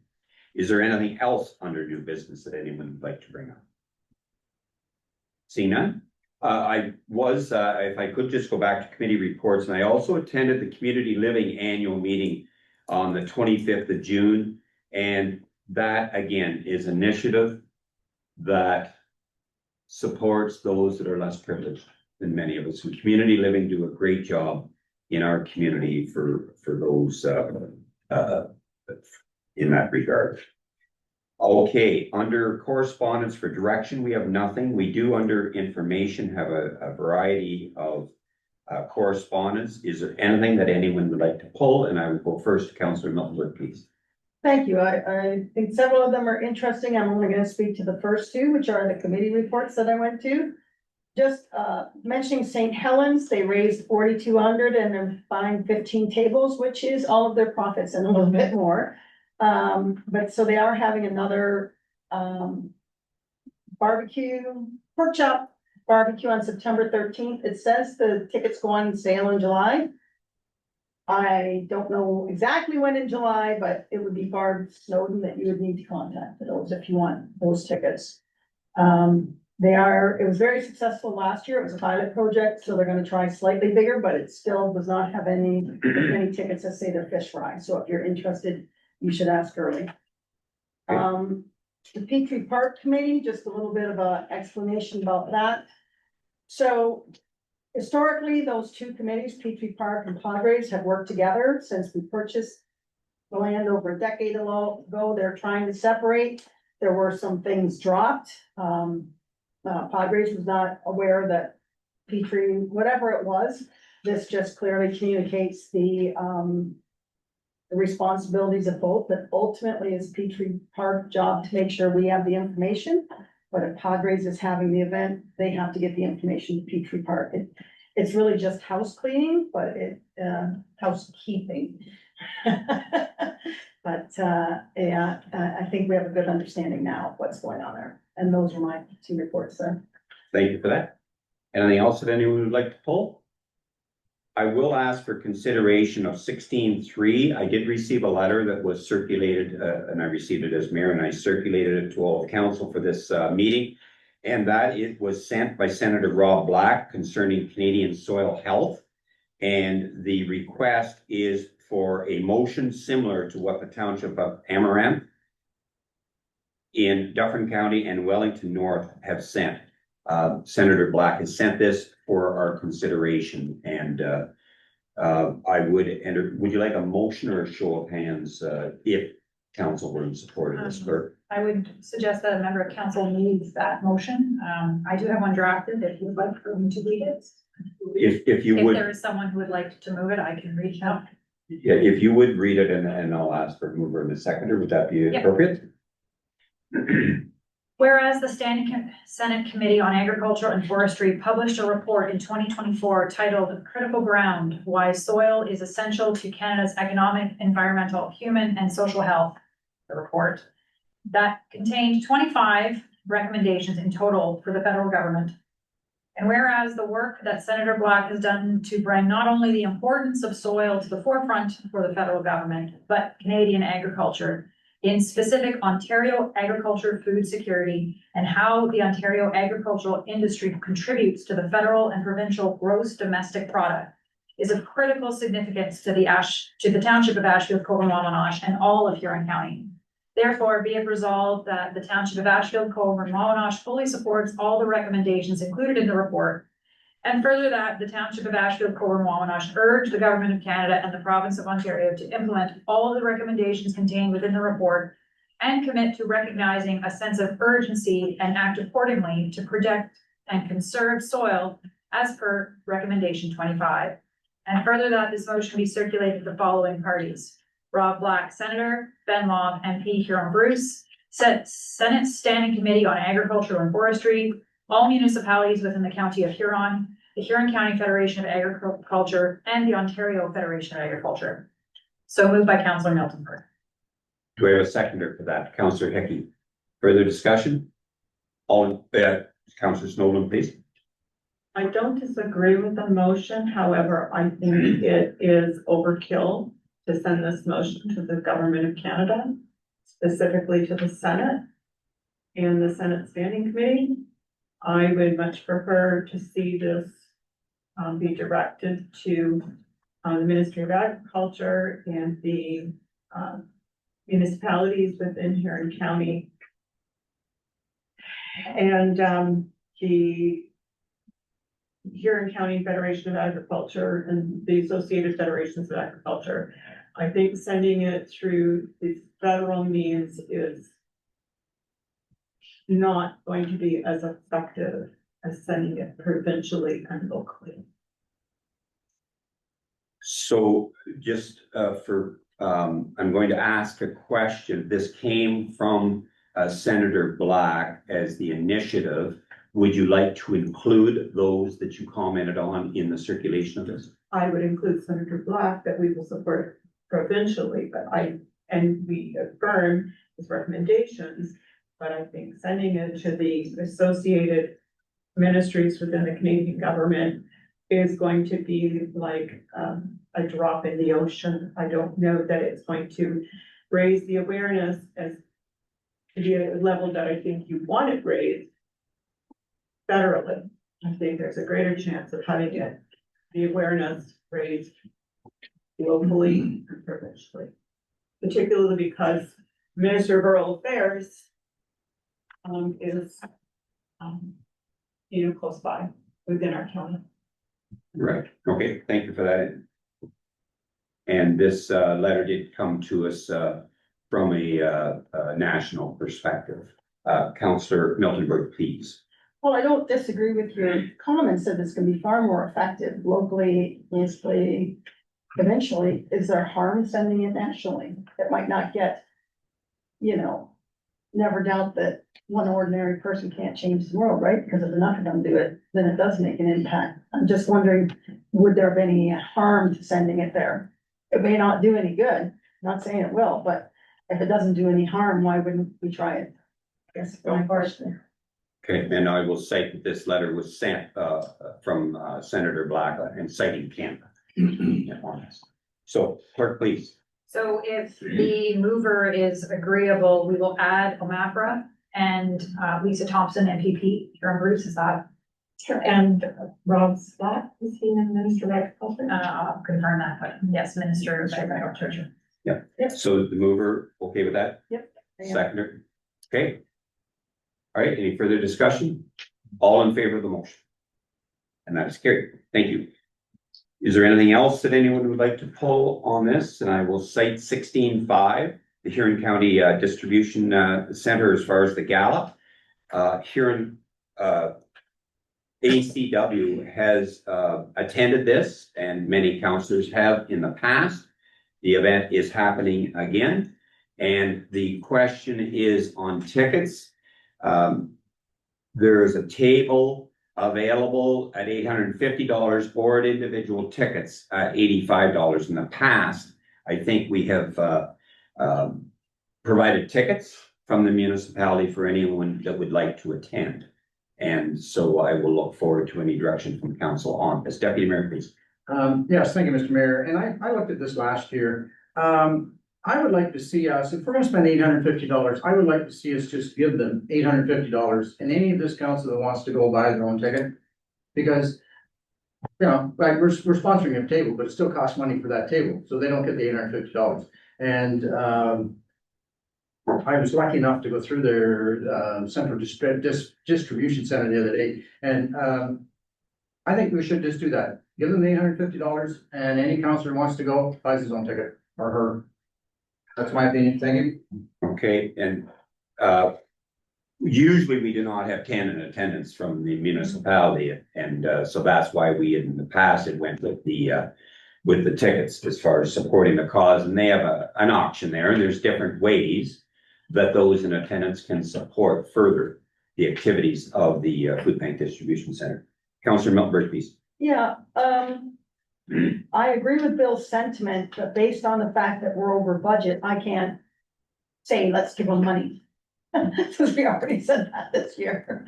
I also would like to cite that many years ago, there was an event in our municipality for a fundraiser for a community member, and they were having an auction, whatever, all this stuff, and I wanted to just make a donation, and that was not appreciated.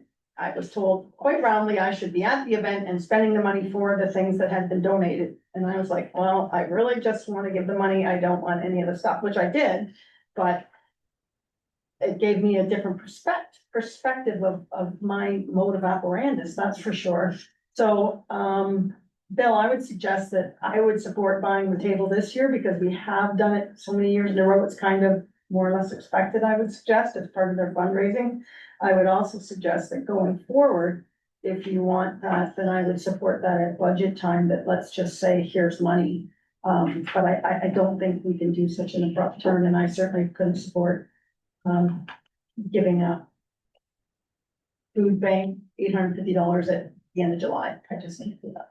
So the discussion is, do we want to buy a table at $850 or just ask who would like to attend? And the tickets would be provided by ACW. What's the desire of council? Councillor Snowden, please. I think if you wanna go, pay for the ticket yourself. I don't think we should be buying a table in light of the fact Jennifer mentioned. We're over budget on that, and we also denied somebody a charitable organization just a few hours ago. You know, so it's really hypocritical, I think, if we buy a table at this juncture. Okay, other comments? So you do not want to buy a table, that was your sentiment. Okay, other comments? The distribution center puts this gala on, and they of course rely on both attendance and participation at the silent auction and at the live auction, as far as to raise funds for the distribution center. So many need. Councillor Milford. Yeah, I'm happy to go along with that and say buy your own tickets. Having said that, I'd like to buy my own tickets, but I'd also like a table. If anybody else from ACW is going, you know what I mean? Like, I think there should be, and how we do that, I don't know, do we go through here and I give the money, or do I just say, put me on the table? I think you know, and I hate to do this because, and I hate not to go because I give them so much money on that silent auction, my husband loved it. But, and Bill, you know that's true, don't you? But we are over budget, and as I know that cookbook, I'm saying, go to the table too. We are over budget, or very, very close to budget, and it's 7 months in. We can't keep spending money. So the sentiment is not to buy a table, and anyone that would like to attend would purchase their own ticket. Yes, Is that could what- we, yes, that's my sentiment, but could we say, like, I'm happy to e-transfer them myself, but I would like to sit at an ACW table if anyone else is going, I guess. I'm gonna make that arrangement. So I can say that to them. Is that how you do it? I mean, that's just a question. CAO, do you have any comments on this? What's the simplest way to do this? If you want to be represented by ACW, I think ACW should probably tell you that you're attending, but if you want to pay for it, that's fine. E-transfer the money to us and write us a check or take the debit or whatever. That way they know that ACW is present. You won't probably, if there's only two of you going, you'll sit at a table with others, so. Yeah, but you will have a little sign, so he's got one. Yeah, $850. Yeah, I think the CAO sentiment is it should probably come through ACW.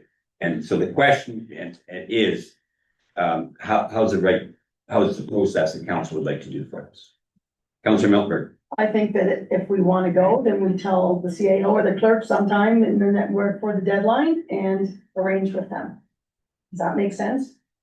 Yeah, so I was just gonna suggest that, like, council doesn't have to buy a table. If members of council wish to go, then register with the township to go. And that way, it's ACW representing for the Huron County, not as an individual. Right. The suggestion to purchase individually means that you're not representing the township. Right. Right, and if council agrees that everyone pays for their own meals, then you'll have to reimburse them this value. Right, exactly. So what's the sentiment of council? No, Councillor Milford. I think ACW should be representative. I'm happy to purchase my own ticket if that's what it needs, but I think ACW needs to be represented. I totally agree with that. So to that end, if you're interested, please let us know, and we will reserve tickets for you. But I also understand that it will not be a table. That is the sentiment of council, correct? Okay, we're good with that. So anyone that would like to attend, please contact the office and indicate that sooner than later. Reach out to the clerk and she'll get everybody's names and send it in, and then we're gonna get the money from you. Okay, Deputy Mayor? Yeah. I was just gonna ask, so then we would email the money in or drop off check or? Sure. No, but we'll figure out those logistics. Okay, all right, one way or another, we'll get money. Yeah. Okay, anything else under correspondence of information? If not, we have the upcoming AMO conference from the 17th to 20th of August that Councillor Miltenberg and myself will be in attendance. Councillor Miltenberg, please. It's just about we have 2 delegation requests, and the one delegation request will be handled through Oxford, whatever it is. We have a second one, and I'm kind of concerned about if they tell us in a timeline that doesn't get on the agenda, which they will, how are we gonna handle that the same way, whereas the clerk notifies the attendees we're going, and then I send out a draft of what we agree on, or, do you know, I mean, I can't speak for municipality without knowing, without confirming what it is we think, right? We talked about the topics before, but in the past, I sent out a draft, and then people said, yeah, that was good, fine, and that's what we went with it. Is that still what we would like to do this? I just want to confirm. Clerk, please. My suggestion would, we still have a council meeting before annual, so my suggestion would be to prepare that draft and have it ready. Just like a grant application, you prepare all the documentation and they say yes or no. If they have the delegation, then yes, and otherwise, I guess it's just a time. I mean, we've done, this is a second, like, very similar topic again, so I would assume that it's not a whole lot of work to get it all together. But, have that to me for the next council agenda, and then council can say, hey, that's where we're at for to clarify, this is for the short-term rentals. Delegation request to AMO. Right. As in the past, AMO doesn't respond. I know. Until 2 or 3 days beforehand, and then you're at their mercy for the timing, so. Yeah. Okay, thank you. Okay. Anything else? We'll move on to the bylaws. And the first would be the Smith Municipal Drain. And I would entertain a mover and a seconder for this, please.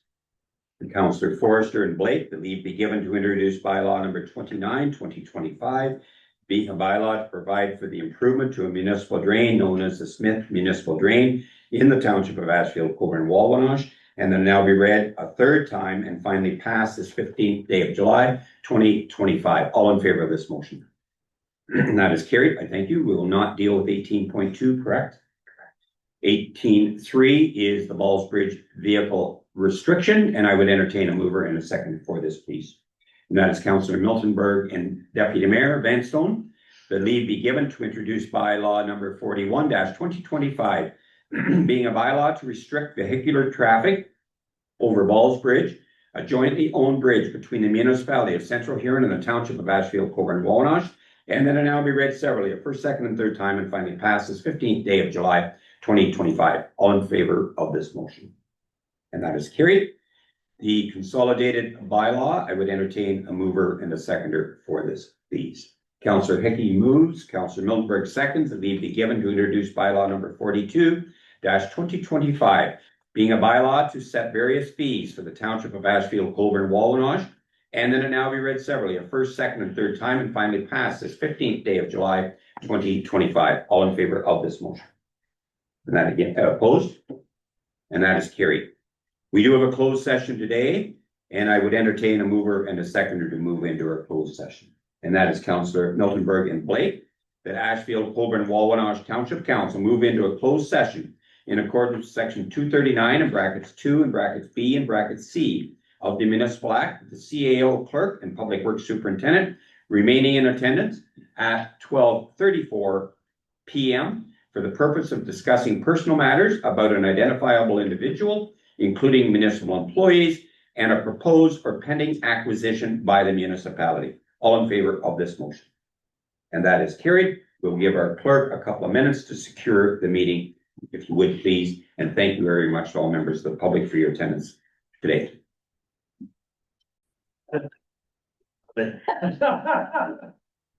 We are now recording. Okay, we are back in our open session, and I will ask the clerk if there's anything to report out of our closed session. There is nothing to report today. Very much. We do have the confirmatory bylaw, and I will entertain a mover and a seconder for this, please. Deputy Mayor Vanstone moves, Councillor Forrester seconds. Then, leave be given to introduce bylaw number 43-2025, being a bylaw to confirm the proceedings of the Township of Ashfield-Colborne-Wawanosh Council meeting held on July 15th, 2025, and then it now be read severally, a first, second, and third time, and finally passes 15th day of July 2025. All in favor of this motion? That is carried. Thank you very much to all the council for all your thoughtful comments, consideration, and to staff for your input. And with that, I would entertain a mover and a seconder to adjourn. That is Councillor Miltenberg and Blake. that Ashfield-Colborne-Wawanosh Township Council does now adjourn to meet again on the 12th day of August, 2025 at 9 a.m. or at the call of the mayor. All in favor of this motion? And that is carried. Thank you very much, all. Meeting is now adjourned. Thank you.